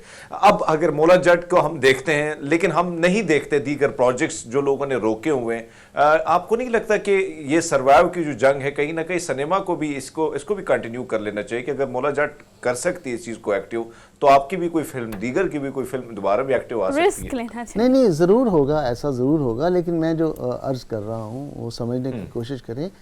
जी सर। ये तब होगा जब लोग सिनेमा घर तक जाएंगे। उनके पास हिम्मत ही नहीं है, रास्ता उनके नजर पास समझें कि मार्जिन ही नहीं है ये टिकट खर्च करने का, फालतू पैसा नहीं है और लोग बचा के रख रहे हैं, फीसें मुश्किल से दी जा रही हैं बच्चों की। तो ये एंटरटेनमेंट जो है ये ऐसा शगफ है कि इसमें आपके पास फालतू पैसे हों, फालतू टाइम हो, आपका पुरसकून हो, टेंशन फ्री हो, तब आप जाते हैं फिल्म देखने के लिए। इंडियन फिल्म्स की जहाँ तक बात है, ये कुछ लोग हैं जो इंडियन फिल्म को लाइक करते हैं और ये हज़ारों में हैं। और ये वो तादाद नहीं है लोगों की जो हमारे यहाँ होती थी। अगर मौला जट जो है वो चली है तो अपनी ताकत से चली है, वो एक बेहतरीन फिल्म थी और उसका इंटरनेशनली जो एक्सपोजर था बड़ा ज़बरदस्त था और पाकिस्तान से ज़्यादा वो इंटरनेशनली उसने कमाई की है। बिल्कुल ठीक है। तो फिल्म अब अगर सिर्फ पाकिस्तान के लिए आप बनाएंगे तो आप अपना बजट भी पूरा नहीं कर पाएंगे। आपको प्लान ही इस तरह करना है कि आपकी फिल्म इंटरनेशनली रिलीज़ हो, कम से कम 5-6 कंट्रीज़ में हो जाए, जो कनाडा हुआ, ऑस्ट्रेलिया हुआ, अमेरिका हुआ, दुबई हुआ, मतलब इस किस्म की कंट्रीज जहाँ पर ओवरसीज पाकिस्तानी भी ज़्यादा है, लोग जो पंजाबी या बिलिंगुअल मूवीज़ देखते हैं, कम से कम उनकी टारगेट ऑडियंस वहाँ पर मौजूद है। सर, आप क्या समझते हैं कि अभी इस वक्त अपनी ड्रामा इंडस्ट्री को देखें, they are rich in so many factors और सेक्टर्स ना, अच्छा काम कर रहे हैं और कुछ अच्छा काम नहीं भी कर रहे। आप इस पर क्या कमेंट करते हैं कि 2023 में जो हमने इस तरह की फिल्म इंडस्ट्री के अलावा प्रोजेक्ट्स लॉन्च किए हैं, उसको भी पूरी दुनिया में बहुत पसंद किया जाता है, उसको बड़े कैनवस पे स्विच करके रिस्क लेना, इस तरफ हम कम जाते हैं सर? जो चीज़ मुफ्त देखने को मिलेगी वो टिकट खर्च करके पैसे कौन क्यों दे देखेगा? उसके? पैसे क्यों दे उसके? जितनी बड़ी स्क्रीन मर्दी सारे लाहौर के अंदर स्क्रीनें लगा दें और कहें जी इधर से जो गुजरेगा पैसे दे के गुजरेगा, उधर से कोई नहीं गुजरेगा देखने खाली हो जाएगी सड़कें। तो ये बहुत ज़रूरी है कि आप सिनेमा के लिए प्रोजेक्ट डिज़ाइन हो, वो फिल्म हो, प्रॉपर फिल्म हो, बिल्कुल ठीक, कैनवस बड़ा हो। हाँ, ये ड्रामा। सही नूर साहब, एक और चीज़ अगर हम देखें, बहुत सारे ऐसे प्रोजेक्ट जो पाकिस्तान में भी आए, हिंदुस्तान में भी आए, हमने देखा कि पाकिस्तान में, जैसे हम मिसाल के तौर पर मंटो को ले लेते हैं, मंटो यहाँ बनती है तो कहीं ना कहीं बैठ जाती है, वहाँ बनती है तो काम आगे निकल जाता है। क्या कोताही, गलती, क्या चीज़ आपको कमी नज़र आती है? क्या स्क्रिप्ट पर हमारा ध्यान नहीं होता या कहीं ना कहीं और जगहों में हम गलती कर लेते हैं, इस वजह से हमारा प्रोजेक्ट जो हमारे हीरोज़ का प्रोजेक्ट होता है वहाँ चल जाता है? नहीं हरमीत, मैं आपको एक बात बताऊँ, ये आप जैसे शख्स को ज़हन में रखनी चाहिए, जो फिल्म भी कर रहा है, टीवी भी कर रहा है, उसको पता होना चाहिए कि फिल्म क्या है। फिल्म की 2-3 कैटेगरीज हैं जी। एक फिल्म है जो टोटल एंटरटेनमेंट है, जो लार्जर देन लाइफ है। एक पैरेलल सिनेमा है, मंटो वाज पैरेलल सिनेमा, उसकी ऑडियंस बहुत कम है, जितनी ऑडियंस थी उससे ज़्यादा लोगों ने देखी है। मंटो में एंटरटेनमेंट नहीं थी, वो एक डॉक्यू ड्रामा था, तो उसको जितने लोगों ने देखी बड़े अच्छा एप्रिसिएशन भी मिली और बहुत लोगों ने देखी है। ऐसी फिल्में फेस्टिवल्स के लिए बनती हैं, ऐसी फिल्में जो हैं जो संजीदा लोग होते हैं उनके लिए बनती हैं, और ये वो ऐसी फिल्म नहीं थी जैसे मौला जट थी। Maula Jatt was entertaining film, larger than life. लोग कहते हैं ये गाँव कहाँ है, लोग कहते हैं ये कैसे है, तो भाई ये कहीं नहीं है, वो ऐसे ही कहीं नहीं है जैसे अंग्रेज़ी फिल्मों के ये रोबोट्स न्यूयॉर्क की सड़कों पे लड़ते हैं, एक गंदा है एक अच्छा है और दोनों लड़ रहे हैं, बिल्डिंग्स तबाह हो रही है, ये कहाँ है? कहीं भी नहीं। That is film. तो नूर साहब, आपकी इजाज़त हो तो हमने एक चीज़ देखी है भारतीय सिनेमा में, हम मुकाबला तो नहीं कर सकते लेकिन आप जैसे टैलेंटेड लोग बैठे हैं जो कोशिश करते हैं सारी चीज़ों को आगे लेके जाने की, शॉर्ट फिल्म का रुझान बहुत ज़्यादा बढ़ चुका है। आपने वहाँ पे देखा होगा कहीं ना कहीं नेटफ्लिक्स पे सीरीज़ के हवाले से अगर हम बात करें, लोग उस तरफ ज़्यादा जाने की कोशिश करते हैं क्योंकि टाइम बड़ा शॉर्ट हो गया, जो आपने फरमाया कहीं ना कहीं पैसों की वजह से कहीं ना कहीं टाइम शॉर्ट है। तो क्या इस तरफ भी हमें जाना चाहिए सर? शॉर्ट फिल्म्स देखें, ये आइडियल है उन स्टूडेंट्स के लिए जो फिल्म पे काम कर रहे हैं। उनको शॉर्ट फिल्म पे अपना हाथ साफ करना चाहिए और आप बोल्ड सब्जेक्ट्स पे फिल्म बना। सिनेमा के लिए नहीं है शॉर्ट फिल्म। शॉर्ट फिल्म मुफ्त देखी जा रही है यूट्यूब पे, किसी चैनल पे या कहीं और। सिनेमा में तो नहीं चल रही। सिनेमा का तो वो टाइम जो है वो फिल नहीं कर रही। तो शॉर्ट फिल्म जो है वो अच्छी है, बहुत अच्छा रुझान है। आप अपनी स्किल डेवलप करते हैं। स्टूडेंट्स जो हैं वो उनको पता चलता है कि वो कहाँ स्टैंड करते हैं। फेस्टिवल्स भी होते हैं इनके, फेस्टिवल में भी जाती हैं। तो कोई मैसेज देना चाहते हैं, कोई ऐसा ऑड बात करना चाहते हैं तो थ्रू शॉर्ट फिल्म आप कर सकते हैं। एंटरटेनिंग नहीं है। अच्छा सर, सिनेमा की जब हम बात करते हैं, वही आप वाली बात की, फिल्म की बात होती है बड़े लेवल पे, आपको बाकायदा डिज़ाइन शुरू से लेकर एंड तक उस तरीके से करना पड़ता है। ग्लैडिएटर एक मूवी है, उसका रिव्यू मैं देख रही थी, मेरी नज़रों से गुजरा, तो यकीनी तौर पर उन्होंने जब उसको डिज़ाइन करने की कोशिश की तो आपको पता है उनका प्रोड्यूसर उन्होंने आउटसोर्स किया, जस्ट बिकॉज कि एक ह्यूमन फैक्टर कम था उसमें ना। फिर फैमिली का मर्डर करना, शुरू से एक उन्होंने बिल्ड की स्टोरी। वो एक ह्यूमन फैक्टर या वो एक स्क्रिप्ट या वो एक कंटेंट जिस पर हमने काम करते हुए आपको और सबको देखा पाकिस्तान में। चूड़ियाँ एक ज़माने तक उसने राज किया है हमारी लॉलीवुड इंडस्ट्री पे। आज भी अगर पाकिस्तानी सिनेमा का नाम लिया जाता है, लॉलीवुड का नाम लिया जाता है, तो चूड़ियाँ मूवी का भी नाम लिया जाता है। कंटेंट पे, स्क्रिप्ट पे हम बहुत लैग कर रहे हैं। आपको क्या लगता है कि आपने भी दोबारा या किसी और ने चूड़ियाँ या ऐसी मूवी क्यों नहीं बनाई? मैंने उसे बेहतर फिल्में बनाई चूड़ियाँ से। लेकिन सर मैं तो उनकी बात कर रही हूँ जो कंटेंट पे काम करना चाहते हैं, वो बच्चे जिनकी हम बात कर रहे हैं, जिनकी डॉक्यूमेंट्रीज बड़ी मशहूर हो जाती हैं, जिनकी short movies, public service message बड़े मशहूर हो जाते हैं, वो कंटेंट पे किस तरह से काम करें कि चूड़ियाँ जैसी है उससे और बड़ी ज़बरदस्त मूवीज़ बना जा सके? देखिए, ये तो ज़हनी इख्तरा है मेकर की। पहली बात तो ये है कि ये बहुत ज़रूरी है एक फिल्म मेकर के लिए कि वो ये सेंस रखता हो, राइटिंग सेंस जो है, स्क्रीन प्ले। और दुनिया में अगर आप टाइटल देखें तो स्क्रीन प्ले का टाइटल आता है, कहीं ये स्टोरी, डायलॉग ये नहीं आता, कहीं भी आपको नज़र नहीं आता। क्योंकि स्क्रीन प्ले एक ऐसी चीज़ है जिसकी जो आप प्रेजेंट कर रहे हैं, अपनी फीलिंग्स, अपनी जो स्क्रिप्ट है, फिर रिलेट कर रहे हैं देखने वाला आपको। तो लिहाजा मैं यही कहूँगा कि जो फिल्म मेकर बनने जा रहे हैं वो अपनी इस स्किल को डेवलप करें, राइटिंग स्किल को। ठीक, बिल्कुल ठीक। अच्छा सर, पॉलिशिंग की बात आती है नूर साहब, एक और चीज़ अगर हम देखें इस वक्त तुर्की के साथ जो सुल्तान सलाहुद्दीन अयूबी के नाम से जो अब सीरीज बनने जा रही है, उसमें बड़े बड़े अदाकार हैं। आपने ये देखा कि उसमें तकरीबन बहुत ज़्यादा एक्टर ऐसे थे जो जाने माने एक्टर नहीं थे, सिलेक्शन भी उनकी होती है, लेकिन फिर अब इस किस्म की खबरें भी गर्दिश कर रही हैं। जिस तरह आपने फरमाया कि हम यूनिवर्सिटीज़ में देखते हैं टेलीविज़न का कोर्स, फिल्म का कोर्स नौजवान कर रहे हैं, लेकिन वो भी ये गिला कर रहे हैं, और यहाँ से जो रिजेक्ट हुए नौजवान वो भी ये गिला कर रहे हैं कि फेवरेटिज्म बहुत ज्यादा इंडस्ट्री में। उधर भी उन लोगों को सेलेक्ट किया जो बड़े बड़े नाम है। नाम तो आपको पता है सर कौन सा? वो हमारी फिल्म इंडस्ट्री तो नहीं है। अगर उन्होंने ऐसा किया है तो इसका मतलब कि सही किया होगा।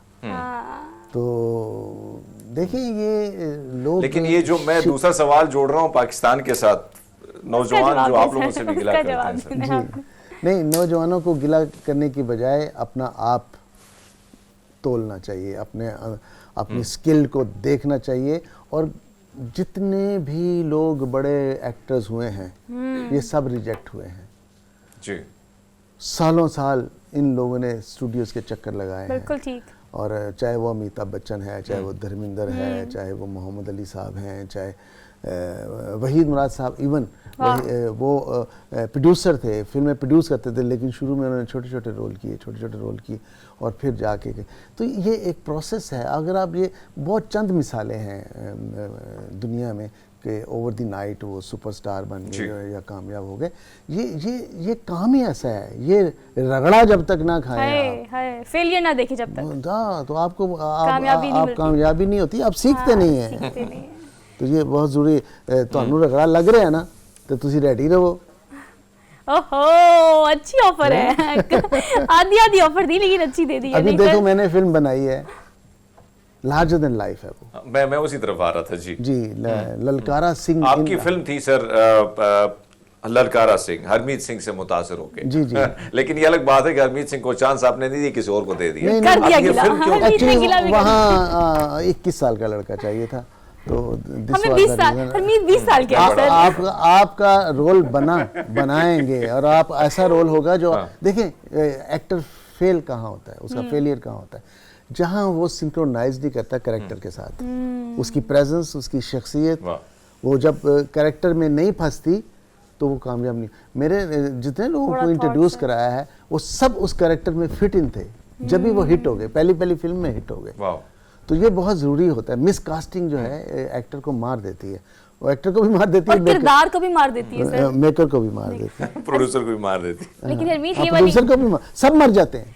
सर इसी मूवी के बारे में बता दें, ये और इसके अलावा 3 और प्रोजेक्ट हैं आपके। हाँ, ये इस बारे में ललकारा बताएं। सिंह इन लाहौर, ये मैं एक ऐसी फिल्म मेरी कंप्लीट हो गई है इंशाल्लाह। जैसे ही हालात थोड़े से ठीक होते हैं हम लगाते हैं उसको। ये ऐसे एक लड़के की कहानी है जो कनाडा में एक लाहौरी लड़के के साथ पढ़ता था, और जब वो दोनों ग्रेजुएट हुए वो अपना चंडीगढ़ चला गया, वो लाहौर आ गया। अब लाहौर की बातें जो उसने सुनी हुई थी अपने दोस्त से, तो उसकी ख्वाहिश है कि वो लाहौर देखे। वो अपने दोस्त से जिक्र करता है, वो उसे लाहौर बुलाता है। अब वो लाहौर देखने आता है इस नज़र से कि उसका इंडिया बहुत ऊंचा है, उसका चंडीगढ़ बहुत ऊंचा है, उसको पता नहीं कि लाहौर कहाँ बस रहा है और क्या है लाहौर।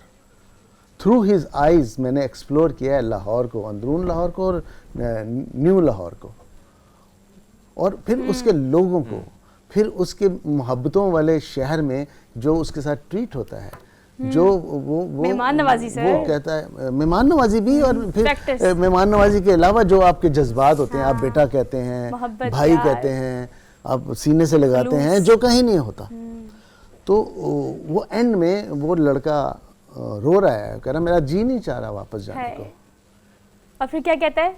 कहता जी ने लाहौर नहीं देखा और जब जब आई नहीं, लौर है।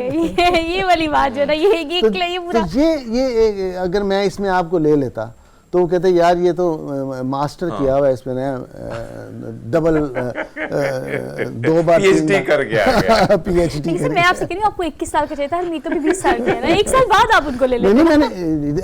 मैंने आप देखिएगा आगे क्या होता है। इंशाल्लाह उम्मीद देख ली। अच्छा, उन्होंने आपको ऑन स्क्रीन लेकिन कह दिया है, चलिए सर ये बात हम देखना नहीं, चाहते हैं। पहले भी हरमीत कहा को है। और मैंने पहली बार नहीं कहा हरमीत से, लेकिन इसने सही नूर साहब, अगर हम देखें इस फिल्म के हवाले से आपसे जानना चाहेंगे, क्योंकि ललकारा सिंह आपने बना ली, मुझे ऐसा लगता है कि माजी में बहुत बड़े बड़े राइटर जो हैं जब वो लाहौर छोड़ के गए तो लाहौर की याद में वो लिखते भी रहे, रोते भी है, वो जज्बात जो है उनके अल्फाज में हमें नजर आते हैं। तो कहीं ना कहीं वहां से ही आप अट्रैक्ट हुए कि लाहौर जिन्हें छोड़ा तो अभी तक लाहौर की याद में अशरफ तड़पते सिंह, इस रहे, तरह दुनिया के से नाम चले हमारे गए। सामने। नहीं ऐसा तो नहीं है, लेकिन मेरे ज़हन में एक ये इंडिया की यहाँ बड़ा बातें होती हैं, इंडिया के बगैर कुछ नहीं, इंडिया के तो मैंने कहा इंडिया को भी दिखाएं हम लाहौर क्या है, और इंडियन कैरेक्टर्स के थ्रू ही दिखाएं। और तो कोई हुब्बुल वतनी कुछ ज़्यादा ही भरी हुई है हमारे अंदर, तो लिहाजा मैंने अपने लाहौर को सही दिखाया। नूर साहब, एक और चीज जबरदस्त, हमने तो लाहौर सर कमाल की मोहब्बत है पूरे पाकिस्तान में, मुझे लाहौर से लेकिन मोहब्बत सर है, अगर किसी हम और से सोशल जो असल मसाइल हैं, पाकिस्तानी जो नई ऑडियंस है वो कहती कि पाकिस्तानी जो जितने भी हिदायतकार हैं, डायरेक्टर, प्रोड्यूसर, वो इन मसाइल की तरफ क्यों नहीं आते हैं? नई जनरेशन ये गिला आप लोगों से कर रही, क्या उस तरफ ये भी? कौन सी जनरेशन है मुझे जरा बताएं ना। सर, हम ये रोज सर, टीवी ये पे मुफ्त देखते नहीं जनरेशन Z की बात कर रहा है, ये रोज जो टीवी पे देखते हैं, मसाइल देखते हैं, मसाइलों पे बहस देखते हैं। अगर फिल्म में भी यही होगा तो वो क्यों आएंगे? फिल्म एंटरटेनिंग है सर, अमीर साहब, एंटरटेनमेंट, फिल्म एंटरटेनमेंट है, कॉमेडी है, रोमांस है, गाने हैं, दैट इज फिल्म। ग्लैमर है sir, larger than life, Yes. जो कहीं नहीं होता वो फिल्म में होता है, इसीलिए लोग देखने जाते हैं। फास्ट एंड फ्यूरियस क्या है? डिशन डिशन डिशन है जी? ये जितनी एवेंजर्स और ये वो सारी फिल्म आप देखें, जो टॉप फिल्म्स हैं वो क्या हैं? अच्छा लव स्टोरीज, चले इसी पे बात कर लेते नहीं हैं। सर, आपने मैं सारे आपको थोड़ा सा फैक्टर्स मिसाल देना कायनात चाहूंगा में सुहाल, इसके साथ ऐड कीजिएगा, करेक्ट, ऐड करेक्ट, कीजिएगा करेक्ट, सर। करेक्ट। आपको आपके इल्म में होगी एक फिल्म आई पैड्समैन, बड़ी ज्यादा वायरल हुई, दुनिया भर में उसको पजराई मिली, भारत की मैं बात करूं। इस तरह की अब एक और फिल्म आई है बड़ी, इस वक्त नेटफ्लिक्स पे बड़ी चल रही है, तो मैं उसी के साथ ही सारी चीजें जोड़ रहा था। एक तो यहाँ पे सास बहू की झगड़े है ना, वो तो खत्म नहीं हो रहे हमारे ड्रामा में सर। आप पहले मुझे ये बताएं, आप किस सिनेमा की बात कर रहे हैं, टीवी स्क्रीन्स की बात कर रहे हैं, नेटफ्लिक्स की बात कर रहे हैं? नेटफ्लिक्स की सबके बात मिजाज कर रहे हैं। डिफरेंट है। देखिए नेटफ्लिक्स जो फिल्म्स ले रहा है वो बड़ी बोल्ड फिल्म्स ले रहा है। उसमें अगर आप मसाइल भी डिस्कस कर लेते हैं तो कोई मजायका नहीं है। मैं बार बार जो आपको कह रहा हूँ ना, ये फिल्म में अगर आप मंटो का आप हवाला देते हैं, मंटो में क्या मसाइल डिस्कस नहीं हुए और इसीलिए वो ज्यादा नहीं चली। जी फिल्म वही, आप मंटो को और उसको रख लें, मौला जट को। मंटो वाज डिफरेंट फिल्म, मौला जट वाज एंटरटेनिंग फिल्म। लोग फाइट एंजॉय कर रहे हैं, लोग उनके सेट्स एंजॉय, उसका सीजी वर्क, उसका सारा ये सारा एंजॉय कर रहे हैं। उस फिल्म को लोग देख रहे हैं कि इसका मेयार किसी भी इंटरनेशनल फिल्म से कम नहीं है। तो जब तक हम ये दुनिया में है, जबरदस्त, ये सर दुनिया में है, ये जिसको यहाँ लोग बोलते हैं art film, that is parallel cinema. ये रिवाज है दुनिया में पैरेलल सिनेमा का। जो डिजाइनिंग जो आप डिजाइनिंग की जो आप बात करें, वो यही है कि वो डिजाइन ही पे फेस्टिवल्स के लिए होती है, पैरेलल सिनेमा के लिए होती है। मुझे बताएं, जेम्स कैमरॉन ने कौन सा मसाइल पे फिल्म बनाई है? वो दुम्मे लगा के, मुंह बिगाड़ के, हाँ जी, अवतार और ये और वो जितनी भी उसने फिल्म्स बनाई हैं, आप देख, ये सारी लार्जर देन लाइफ है ना। बिल्कुल फिक्शन में है, थोड़ा इमेजिनेशन है और सारी चीज़ें, ये सारे फैक्टर्स। चलिए सर, ये जो हमने सारी बातें की है ना, ये वन लाइनर तो खैर नहीं हो सकती, लेकिन फिर भी आपकी एक्सपर्टीज़ को कीप इन माइंड रखते हुए अब जो 2024 है, लेट्स लिटिल बिट ऑप्टिमिस्टिक, कि ज़रा पॉजिटिव भी हो जाते हैं ना। बड़ी हमने कह दिया मार्च से, मैं अपनी बात कर रही हूँ, लेकिन सर अब 2024 में अपने सिनेमा को, लॉलीवुड को थोड़ा बेहतर करने के लिए, चीज़ों को अच्छा करने के लिए व्हाट वी शुड डू, हमें क्या करना चाहिए? Do you have any formula? देखें, सिनेमा तो बेहतर है हमारे, किसी मुल्क के सिनेमा से कम नहीं है, बेहतरीन सिनेमा है। ठीक है, प्रोडक्शंस की ज़रूरत है, और प्रोडक्शन की ज़रूरत इसलिए है कि पाकिस्तानी फिल्म मेकर्स को सपोर्ट चाहिए। वो इंडिपेंडेंटली किसी प्रोड्यूसर को ला के इतनी बड़ी फिल्म नहीं बना सकते मुकाबले पे। तो लिहाजा मेरा ख्याल है कि ये जितने भी मल्टीप्लेक्सेस हैं या सिनेमा ऑनर्स हैं, इनको प्रोड्यूसर्स के साथ एक शेक हैंड करना चाहिए, उनको सपोर्ट करना चाहिए फाइनेंशियली भी और वैसे भी। अगर इंडियन फिल्म्स आई है तो पैरेलल ये ना हो कि जी इंडियन फिल्म्स के शोज़ जो हैं 10 हैं और पाकिस्तानी फिल्म के शोज़ 3 हैं, वो कहें जी 5-5 देते हैं हम। मतलब इस तरह करके इसको सपोर्ट करें। जब ये ताकतवर हो जाए फिल्म इंडस्ट्री, फिर बेशक आप कहें जो बेस्ट होगी। वेरी वेल कंक्लूड, आपने ज़बरदस्त तरीके से कंक्लूड कर दिया। ये वाहिद फार्मूला जिससे हम देख रहे हैं कि 2024 जो है वो लॉलीवुड और हमारी इंडस्ट्री के लिए इंशाल्लाह ब्राइट हो सकता है। Sir thank you so much for being here, बस really good to see you. Sir आप कहते हैं पूरा शो डेडिकेट कर देते हैं, अगला शो पूरा आपके साथ रखते हैं, लेकिन अभी एक छोटी सी ब्रेक लेने वापस आते हैं। Keep watching good morning public.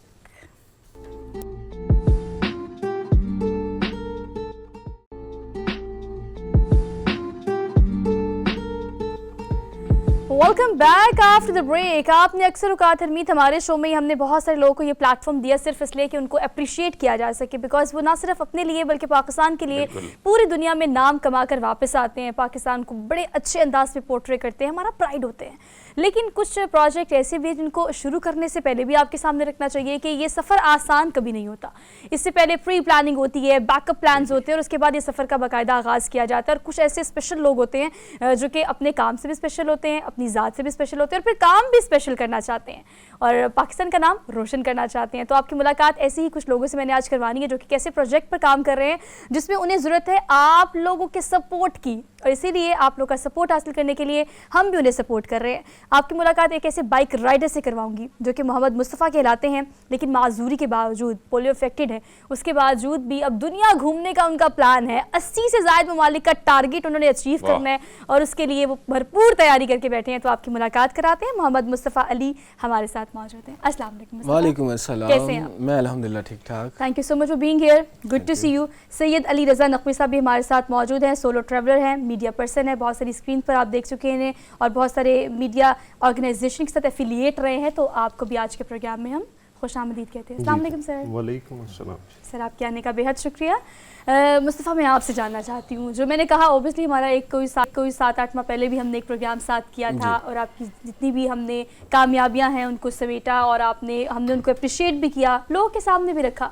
अब ये जो प्लान है ये कब से आप कर रहे हैं और क्या ये इम्प्लीमेंटेशन के कितने करीब पहुँच गया है? प्लानिंग जो थी हमारी आज से तकरीबन को 2-2.5 साल हो गए इसको प्लान करते हुए, इसके ऊपर वर्किंग करते हुए। तो अब इसमें था कि हम एक ऐसा, क्योंकि मैं अली रज़ा साहब हम इकट्ठे बैठते थे, रात सारी इसके ऊपर वर्किंग करनी, सुबह अजानों के टाइम अपने अपने घरों में जाना और फिर जाके थोड़ी देर आराम करना, उसके बाद फिर जो रात को प्लानिंग की होती थी, पेपर वर्क किया होता था, सुबह उठ के उसको जो है ना इम्प्लीमेंट कर पर लग जाना। तो इस तरह करते करते कि इसको किसी ना किसी मुकाम तक जो है ना ये पहुंचाया जाए, क्योंकि हमें ये बड़े अच्छे से इस चीज़ का इदराक है कि अगर ये इंशाअल्लाह ताला ये जर्नी कंप्लीट हो जाती है और पाकिस्तान दुनिया में एक वाहिद मुल्क ऐसा होगा जिसका टूरिज़्म का जहाँ पर नाम आएगा वहाँ पर पाकिस्तान का नाम आएगा, कि पाकिस्तान से कुछ लोग उठे और उन्होंने दुनिया की तारीख का ये ऐसा मुनफरिद रिकॉर्ड कायम कर दिया जो कभी कोई नहीं कर सकेगा। अच्छा नकवी साहब, चूँकि आप सोलो ट्रैवलर भी हैं और आपको इस बात का अंदाज़ा है कि अगर हम मोहसिन की बात करें, मुस्तफ़ा की बात करें, तो हम समझते हैं कि पाकिस्तान और अफ़गानिस्तान दुनिया के ममालिक में से 2 ऐसे मुल्क हैं जो अब तक पोलियो इफेक्टीज़ में हैं। एक बाकायदा माजूरी बीमारी इसको समझा जाता है और उसके बाद रेस्ट ऑफ द लाइफ आप समझते हैं you are not able to do anything. लेकिन अब मुस्तफ़ा जैसी मिसालें हमारे सामने हैं, एक तो बाइक चलाना, फिर बाइक पे दुनिया घूमना, तो लोग इससे इंस्पायर भी होते हैं। खासतौर पे वो लोग जो समझते हैं कि वो मुकम्मल हैं और वो सब कुछ कर सकते हैं, उनको भी मुस्तफ़ा इंस्पायर कर रहे हैं। तो ये जर्नी आपने इसको किस तरह से डिज़ाइन किया और आप क्या समझते हैं कि उस तरह से हम उसे कर सकेंगे? देखें सुबह इस तरह से है कि ये जिस तरह से पोलियो इफेक्टी की आपने बात की, पाकिस्तान जो है, पाकिस्तान और अफगानिस्तान 2 ऐसे कंट्रीज़ हैं जिनमें अभी तक पोलियो एग्जिस्ट कर रहा है। बिल्कुल कह रहे हैं। अच्छा, हमने इस जर्नी का नाम जो है वो रखा है unbelievable journey for a cause. ठीक है, this journey is based on 3 different causes. ठीक है, number 1 is polio eradication from Pakistan, second is women empowerment, and third is soft image of Pakistan. That's good. Fourth, हम जो currently situation चल रही है दुनिया की, उसमें हम इसको पीस जर्नी भी जो है वो करना चाह रहे हैं, चौथा भी हम ऐड करना चाह रहे हैं। तो इसकी जो प्रिपरेशन है जी वो बेस कर रही है इन 3 से 4 कॉजेज़ के ऊपर जी। सर कॉजेज़ तो चले, ये आपने बड़े ज़बरदस्त तरीके से इसके टारगेट्स अच्छा नकवी साहब, एक और चीज़ जो हम देख रहे हैं, मुस्तफ़ा तो बड़े प्यारे हैं अपनी नाम की तरह, लेकिन आपसे सवाल इसलिए कर रहा हूँ कि बहुत सारे ऐसे नौजवान जो कहीं ना कहीं इस मर्द में मुब्तला हो चुके हैं, कहीं ना कहीं कोताही है, गलती है वालिदैन की। मुस्तफ़ा हमारे शो में हमेशा आते रहे, आपको नहीं लगता कि पोलियो जिस तरीके से जो पैसा खर्च कर रही है, मुस्तफ़ा जैसे नौजवान ही उनके एम्बेसडर होने चाहिए जो एक बहुत बड़ी काज को पूरी दुनिया में लेके जा रहे हैं और बता रहे हैं कि आप जो तनो तन्हाई में ज़िंदगी गुजार रहे हैं, आप जी सकते हैं, नॉर्मल ज़िंदगी भी जी सकते हैं, अगर आप करें तो करके दिखा सकते हैं। ऐसे ही है जी, ऐसे ही है। देखें, हम लोगों का जो ये जर्नी है ना, ये बेसिकली गेटवे बनेगा उन लोगों के लिए कि जो किसी न किसी माजूरी में मुब्तला हैं या उनको प्लेटफॉर्म नहीं मिल रहा या वो करना चाह रहे हैं। देखें, मुस्तफ़ा से हमने कोई 1.5 साल पहले एक नेशनल रिकॉर्ड जो है वो बिल्ड करवाया, वो 7000 किलोमीटर का रिकॉर्ड था। ठीक है, at that time I was serving in a TV channel, तो वो स्पॉन्सर था उसका, और हमने इनको जो है वो सिंध से लेके खुंजराब तक जो है वो ट्रैवल करवाया। अच्छा, अब उसका इम्पैक्ट क्या हुआ? जो स्पेशल पर्सन्स थे, जब ये खुंजराब बॉर्डर पे पहुंचे और वहाँ से वापस जिस वक्त ये गिलगित में आए, तो बेतहाशा जो स्पेशल पर्सन्स थे वो इनसे आके मिले और उन्होंने आके इनको ये कहा कि भाई आपकी वजह से जो है वो हमारे हौसले बुलंद हो रहे हैं, आप हमारे लिए मिशल राह हैं कि आपको देख के हम जो है वो हम भी इंस्पायर हो रहे हैं और हम भी सोच रहे हैं कि हम भी कोई ऐसा स्टेप उठाएं कि जिससे जो है वो हमारा भी नाम हो। और सर देखिए, ये बड़ी ज़बरदस्त बात है जो आपके टारगेट्स पे एक टारगेट बिठा के हमने सॉफ्ट इमेज को पूरी दुनिया के सामने लेके जाना है, अपनी माजूरी को मोहम्मद मुस्तफ़ा अपनी ताकत बनाना, ये बड़ी जिगरे की बात है और ये हर कोई नहीं कर सकता, क्योंकि बहुत सारे लोग मायूसी की ज़िंदगी गुजार देते हैं कि भाई मैं माजूर हूँ तो I am not able to do anything. आप क्या समझते हैं कि जितने लोगों से आप मिले, आपने इंटरेक्शन किया, सफ़र आपको बहुत कुछ सिखाता है, सफ़र तो बेहतरीन यूनिवर्सिटी है, तो आप क्या देखते हैं कि क्या चीज़ है, आप क्या कॉज लेके निकलते हैं कि मैंने लोगों को ना सिर्फ इंस्पायर करना है बल्कि राग़िब भी करना है इस तरफ के भी आप भी ज़िंदगी जिए? देखिए, सबसे पहली बात तो ये है कि हमें जो है ना, हमें जब कोई डिसेबिलिटी का शिकार होता है तो बहुत सारी चीज़ों का ऐसा सामना करना पड़ता है, सबसे बढ़कर लोगों के रवैयात का सामना करना पड़ता है। अभी रिसेंटली जब से हमने ये वर्किंग स्टार्ट की, हालांकि हमें पता है, बखूबी अंदाज़ा है मुझे ख़ास तौर पर कि चूँकि मेरी एक डिसेबिलिटी है, इम्यून सिस्टम इतना वीक होता है पर्सन विद डिसेबिलिटीज़ के अंदर कि हम स्टिल इतनी देर ज़्यादा देर तक बैठ नहीं सकते। तो अब चीज़ों के ऊपर बजाय हमारे अलमिया ये होता है कि जैसे हरमीत भाई ने बात की कि जो पोलियो के ऊपर वर्किंग करते हैं बड़े बड़े ऑर्गेनाइजेशन या डिपार्टमेंट्स ऐसी हैं, तो ब्रांड एम्बेसडर होना चाहिए। तो हमें इसके ऊपर जो ना बहुत तकलीफ़ें उठानी पड़ती हैं। इवन कि मैं अगर कहूँ कि मैंने अगर पाकिस्तान का नाम स्पोर्ट्स के अंदर अल्हम्दुलिल्लाह पाकिस्तान का नाम रोशन किया, लेकिन हौसला हारते हम भी हैं, मायूस हम भी होते हैं, दिल हमारा भी दुखता है, बहुत कुछ होता है जब हम देखते हैं कि एक गोल्ड मेडलिस्ट अगर कोई अपने मुल्क के लिए, एक स्पेशल पर्सन की मैं बात कर रहा हूँ, को करने की कोशिश कर रहा हो, बजाय उसकी हिम्मत बनने के और उसको पसे पुश्त डाल दिया जाता है, उसको नज़रअंदाज कर दिया जाता है। लेकिन अगर उसके साथ ही कोई एक हारी हुई टीम का क्रिकेटर भी आ जाता है तो उसके पीछे तमाम चीज़ें जो होती हैं वो सर्कुलेट करना शुरू हो जाती हैं, उसकी सपोर्ट भी मिलना शुरू हो जाती है, सब कुछ मतलब कि होता है। तो मैं बाज़ दफ़ा दुखी होते हैं बंदा इंसान। आप जो बात करें ना कि सपोर्ट कहने की साहब, अगर हम देखें, अगर इस सारे सफ़र को देखें, जिस तरह मुस्तफ़ा मसाइल भी इन्होंने फेस किए और जो बात ये फरमा रहे हैं, हमने हमारी सोसाइटी को अभी भी ग्रो करना है, बहुत टाइम लगेगा। नकवी साहब, ये सफ़र बहुत लंबा है, एक तरफ तो 79 ममालिक हैं, तो क्या किन किन चीज़ों का साथ में ख्याल जो है रखा जाएगा, किन किन चीज़ों का अभी अगर देखा जाए तो वो कमी है, उसको पूरा भी करनी है, और साथ साथ हम यहाँ पे भी बहुत सारे वीलॉगर ट्रैवल से रिलेटेड लोग आते रहते हैं, तो क्या मुस्तफ़ा कोई इस तरह साथ साथ में कोई टीम भी इसमें होगी जो मुख्तलिफ ममालिक के कल्चर को भी साथ में लेके आएंगे, मुख्तलिफ यूट्यूब के ज़रिए, सोशल मीडिया के थ्रू, उससे भी लोगों को उजागर करेंगे और पाकिस्तान के हवाले से चीज़ों को कैसे ये डिलीवर करेंगे? जी ऑब्वियस है। देखें, ये हमें इसको प्लान करते हुए तकरीबन कोई 2.5 साल हो चुके हैं जी, ठीक है, और इसमें फ्रॉम द लास्ट 6 मंथ्स जो है वो हम इसको अपने आप को एक्लिमेटाइज कर रहे हैं इस ट्रैवल के लिए। मैं और मुस्तफ़ा तकरीबन कोई 150 से 200 किलोमीटर बाइक हम डेली चलाते हैं। मैंने 6 महीने से बिल्कुल गाड़ी अपनी जो है वो बंद की हुई है और मैं मोटरसाइकिल पर ट्रैवल करता हूँ जहाँ पे भी आना जाना। एक तो ये है कि एक्लिमेटाइजेशन जो है वो बहुत ज़रूरी है, आपको यूज़ टू होना पड़ेगा इस ट्रैवल के लिए, क्योंकि हमारी जो माइलेज है डेली की वो 350 किलोमीटर है। First thing is this.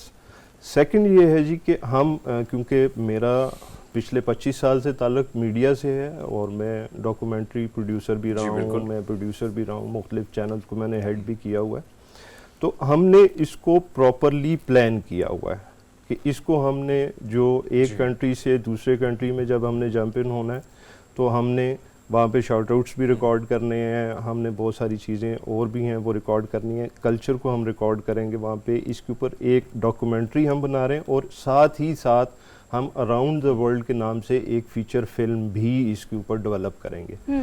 अच्छा, अच्छा नकीब साहब, ये जो फीचर फिल्म की आपने बात की ना, इसको हम ले आते हैं इस प्लेटफॉर्म पे, सोशल मीडिया पे इम्पैक्ट बड़ा ज़रूरी होता है। अब हमारे पास बहुत सारे ऐसे व्लॉगर हैं, ब्रार इज़ वन ऑफ दोस्त ना, जिनके ना सिर्फ देखे जाते हैं पाकिस्तान में बल्कि पूरी दुनिया में, भारत में बड़ा पसंद किया जाता है उनको। तो किस तरह से हमने कमर्शियली इसको यूटिलाइज़ करना है ताकि वो मुस्तफ़ा के लिए भी बेहतरीन साबित हो, उनकी भी आगे मुस्तकबिल बन सके इस हवाले से। तो पोर्ट्रे जो आपने सोशल मीडिया पर करना है उसका भी एक बैकअप प्लान तो लाजमी तौर पर होगा, उसे किस तरह से ड्राइव करेंगे? देखिए उसमें डिफरेंट जो वेज है ना जी, उसको हम यूटिलाइज़ करेंगे, क्योंकि बहुत सारी चीज़ें इसमें हैं कि जो अभी हम उसको जो है वो डिस्क्लोज़ नहीं करना चाह रहे, क्योंकि हमारे यहाँ जो कॉपी का कॉन्सेप्ट है ना वो बहुत फास्टली जो है वो ग्रो कर जाता है। तो हम उस कुछ चीज़ें ऐसी हैं कि जो हमने इसमें स्पेशल फीचर्स रखे हैं कि जो जर्नल जो वीलॉगर्स हैं, जो जर्नल जो लोग ट्रैवलर्स हैं, जो वो चीज़ करते हैं, उससे थोड़ा सा हम इसको डिफरेंट रख रहे हैं कि आप when you come up with a different idea तो वो हिट करता है, वो हिट करता है। तो वो हमने कुछ चीज़ें ऐसी रखी हुई हैं और होपफुली कि सर ये जो आपका आइडियाज़ हैं वो आप इम्प्लीमेंटेशन की तरफ लेके जाएं और आप कामयाब हो। Thank you so much both of you for being here. और ये प्लेटफॉर्म हमेशा मुस्तफ़ा आपके लिए है। जब आप ट्रैवल करेंगे ना तो 80 में से अगर आपको 20 एक ममालिक कवर कर लेंगे तो हमारी कोशिश होगी कि आपको हर एक मुल्क पे लाइव हम भी अपने साथ लें ताकि आप अपना एक्सपीरियंस हमसे शेयर कर सकें और ये प्लेटफॉर्म जो है वो आप यूटिलाइज कर सकें। बट ऑल दो मुस्तकबिल में इंशाल्लाह एक सेलिब्रिटी व्लॉगर और सेलिब्रिटी ट्रैवलर जो है वो बन के मोहम्मद मुस्तफ़ा आपके सामने आएंगे। अभी भी सेलिब्रिटी पाकिस्तान का नाम रोशन करने के जो कोशिशें कर रहे हैं, अल्लाह पाक उसमें आपको कामयाब करे। एक ब्रेक लेते हैं, वापस आते हैं ब्रेक के बाद। आमीन।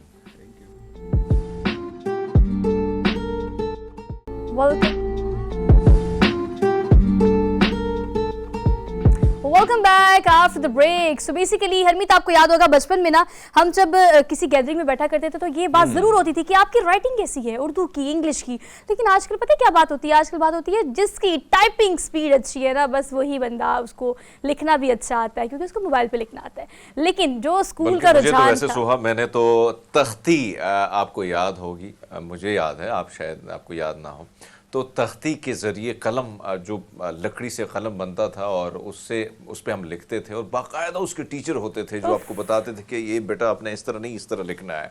और वो बड़ा मेहनत तलब काम था क्योंकि आपने स्याही जो है वो खुद से लेनी है, बनानी है, फिर स्याही के साथ तख्ती जो है उस पर एक मिट्टी लगती थी, मिट्टी की एक लेयर होती थी, उसको सुखाना पड़ता था। तो एक ज़बरदस्त किस्म का प्रोसीजर, उसमें मेहनत ज़्यादा थी। आजकल के बच्चों को अगर आप देखें तो आपने तो उस बात की कि टेप पड़ा हुआ है, आपने उस पर लिख दिया तो खत। लेकिन हरमीत, आपको पता है इन सब चीजों का फायदा क्या होता था? ये सारा प्रोसीजर जो आप बता रहे हैं, क्या जबरदस्त खताती, इमला, राइटिंग होती थी बच्चों की। लेकिन अब जब तख्ती हमने स्कूल कॉलेज और निकाल दी अपनी क्लास से, तो फिर वो जो हम अपनी अगर राइटिंग को देखें तो हम अब देखते हैं कि कीड़े मकोड़े ही आपके पेजेस पे, कोरे कागज़ पे घूम रहे होते हैं। लेकिन अभी भी कुछ लोग ऐसे हैं जो इसके लिए बेहतरीन काम कर रहे हैं। और फ़न खताती एक ऐसा फ़न, एक ऐसा आर्ट जो कि आना चाहिए, एटलीस्ट आपको उसको पता होना चाहिए कि ये आर्ट पाकिस्तान की सकाफत में या हमारी सकाफत में कितना अहम है। तो इसके लिए कुछ ऐसी पर्सनालिटीज़ हैं, कुछ ऐसे आर्टिस्ट हैं जो कि बड़ा ज़बरदस्त काम कर रहे हैं। वही आज हमारे साथ स्टूडियो में मौजूद है, उनका तारुफ मैं आपसे कराती हूँ। नूर फातिमा ईरानी ने कहते हैं फ़न खताती के लिए और उसकी बहाली के लिए पाकिस्तान में बहुत सारी कोशिशें कर रही हैं और बड़ा एक ज़बरदस्त क्रॉस बॉर्डर इनका इंट्रोडक्शन है। अब्बा जो है वो बेसिकली पाकिस्तान से है, अम्मा ईरान से है। तो ये एक बड़ा ज़बरदस्त जो इम्तिज़ाज है वो इनकी पर्सनालिटी में भी आपको नज़र आएगा और ऑल दो की जो कोशिशें कर रही हैं वो भी मैं आपसे शेयर करूँगी और ये भी आपसे शेयर करेंगी। अस्सलाम वालेकुम नूर फातिमा, कैसी हैं आप? मैं ठीक, आप कैसे हैं? Thank you so much for being here, really good to see you. Appreciate करते हैं उन तमाम कोशिशों को जो कि आप बेसिकली फ़न खताती के लिए, लोगों को सिखाने के लिए, अवेयर करने के लिए कर रही हैं। ये कोशिश आपने कब सोचा कि आपको ये करनी चाहिए और इसकी कमी जो है वो आपको अपने जैसे यंगस्टर्स में नज़र आती है? बचपन से मैं आर्टिस्ट हूँ, सिर्फ खताती में नहीं, स्केचिंग में और डिफरेंट पार्ट्स में हूँ। तो मतलब बचपन से आर्ट मेरे अंदर है, तो मैं ये चीज़ें पेंटिंग वगैरह करती हूँ। लेकिन जहाँ पर बात आती है कि इसमें कमी कहाँ पर आ रही है इस मुल्क में, वो ये है कि आजकल टेक्नोलॉजी का दौर है जिसकी वजह से डिजिटल आर्ट जो है वो इंट्रोड्यूस हो चुका हुआ है। और डिजिटल आर्ट इजी है, आर्ट तो आर्ट ही होता है, चाहे वो कैनवस पे या वो, लेकिन जो मेहनत वाला होता है वो जो आप हाथ से लिखते हो ना, वो जो उसकी खूबसूरती और उसका मज़ा और उस आर्ट में जो आप एक फ्लो में चले जाते हैं वो अलग ही बात होती है जो डिजिटल आर्ट में नहीं होती। और हमारे पाकिस्तान में, मैं जब से पाकिस्तान आई हूँ, मैंने जो चीज़ें देखी हैं वो ये है कि हमारे यहाँ मैं कहती हूँ हुनरमंदों की कमी नहीं है। पाकिस्तान एक ऐसा नायाब कंट्री है जिसके अंदर आप हीरा ढूंढना चाहो एक नहीं कहीं या लाखों हीरो मिलेंगे, लेकिन उसको तराशने की जरूरत है और उसको तराशने वाला एक नूर फातिमा, जी जी बोलिए। मैंने जितने भी दोस्त देखे हैं, मेरे जितने भी उनके, जिस तरह आप यानी ईरान प्लस पाकिस्तान का सीन है, तो मैंने एक चीज़ उन बच्चों में भी देखी, उस फैमिली में भी देखी, कहीं ना कहीं खताती के हवाले से वो बड़े एक्टिव होता है। इधर भी मेरे बहुत सारे दोस्त हैं।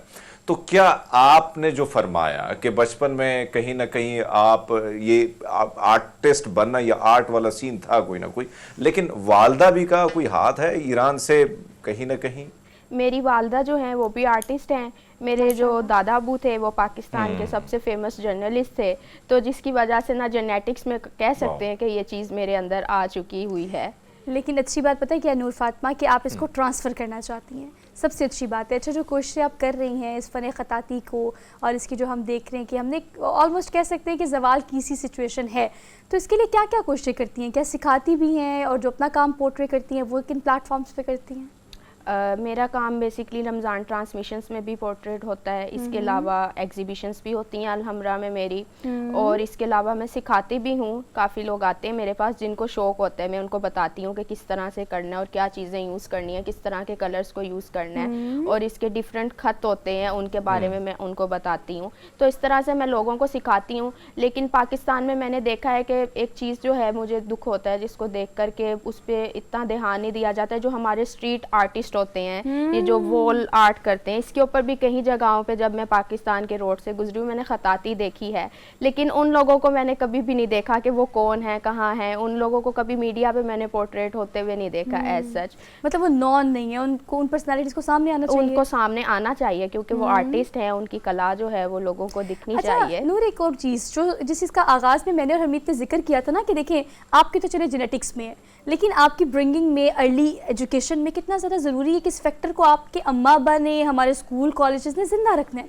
वो जो तख्ती लिखने वाली हम बात कर रहे थे, वो इमला की जो हम बात कर रहे थे, जी। आपको नहीं लगता कि बच्चों को अब हम 2-3 साल में तो टैब पकड़ा देते हैं, तो वो उस एज में सिखाना कितना ज़्यादा ज़रूरी है अगर आप इस तरफ जाना चाहते हैं? ज़रूरी है, बहुत ज़्यादा ज़रूरी है। आज के जो दौर है उसमें स्पून फीडिंग बहुत हो रहा है। अगर इसको मैं एक टर्मिनोलॉजी में बात करूं तो ये अ kind of the spoon feeding है। तो आजकल लोगों की ये जो राइटिंग है वो भी बहुत ज़्यादा ख़राब हो चुकी हुई है। इनफैक्ट मेरी खुद की भी राइटिंग ख़राब हो चुकी है, तब टैब पे और इन चीज़ों पे होती है कर करके। तो ये चीज़ों की आदत मुझे लगता है स्कूल्स और यूनिवर्सिटीज़ और कॉलेज में टीचर्स को बल्कि ये चीज़ इम्प्लीमेंट करनी चाहिए, निसाब का हिस्सा होनी चाहिए, कोर्स पे बच्चों को पढ़ाना चाहिए। नूर, अगर हम देखें बहुत सारे आर्टिस्ट, आपने जो बात की शुरुआत में कि बहुत ज़्यादा ये मट्टी जरखेज़ है, बड़े बड़े ज़बरदस्त किस्म के आर्टिस्ट मौजूद हैं, लेकिन फिर वही जो नौजवान, आपके जैसे नौजवान आते हैं, बड़ी कोशिश करते हैं कि हाँ हम तो जाएंगे, ज़ाहिर बात है माली मसाइल का भी सामना हो जाता है। नौजवान सोचते हैं कि अगर इस तरफ जाते हैं तो फिर बड़े मसाइल का है। क्या लगता है आपको, किन किन चीज़ों का ख्याल रख के इन आर्टिस्टों को उभारा जा सकता है? इनको अगर थोड़ी बहुत सपोर्ट की जाए तो आप क्या समझती कि पाकिस्तान, पूरी दुनिया में आर्टिस्ट जो हैं वो कहीं ना कहीं पाकिस्तान का नाम रोशन कर सकते हैं? एक इंटरेस्टिंग फैक्ट है जो कि मैं आज बोलना चाहूँगी। मैं खुद आर्टिस्ट हूँ और मैं यूनिवर्सिटी में पढ़ती हूँ। मैंने एक रुपया भी अपनी यूनिवर्सिटी की फ़ी नहीं दी, 1 रुपीज़ भी नहीं दी। वो क्यों? क्योंकि हमारे यहाँ पाकिस्तान में कुछ universities talent based scholarship introduce करवाती हैं, जिस पे आप अपनी जो आप 7 या 8 लाख एक सेमेस्टर का दे रहे हो, आप वो सेव कर लो और आप अपनी आर्ट में वो पैसा लगा लो, और आपके आर्टिस्ट होने की वजह से आपको पाकिस्तान रिस्पेक्ट देता है और आपसे आपकी फ़ी नहीं लेता, ना उनको CGPA की इतना मैटर होता है। अच्छा, तो आप इस तरह से कर सकते हैं। ये पॉइंट आपका बहुत वैलिड है, लेकिन चूंकि आपको पर्शियन बहुत अच्छी आती है, क्विकली मैं चाहती हूँ कि एक अच्छा सा पैगाम दे दो इस लैंग्वेज में। मैं अपने दोनों मुल्कों को पैगाम देना चाहूँगी, वो ये है कि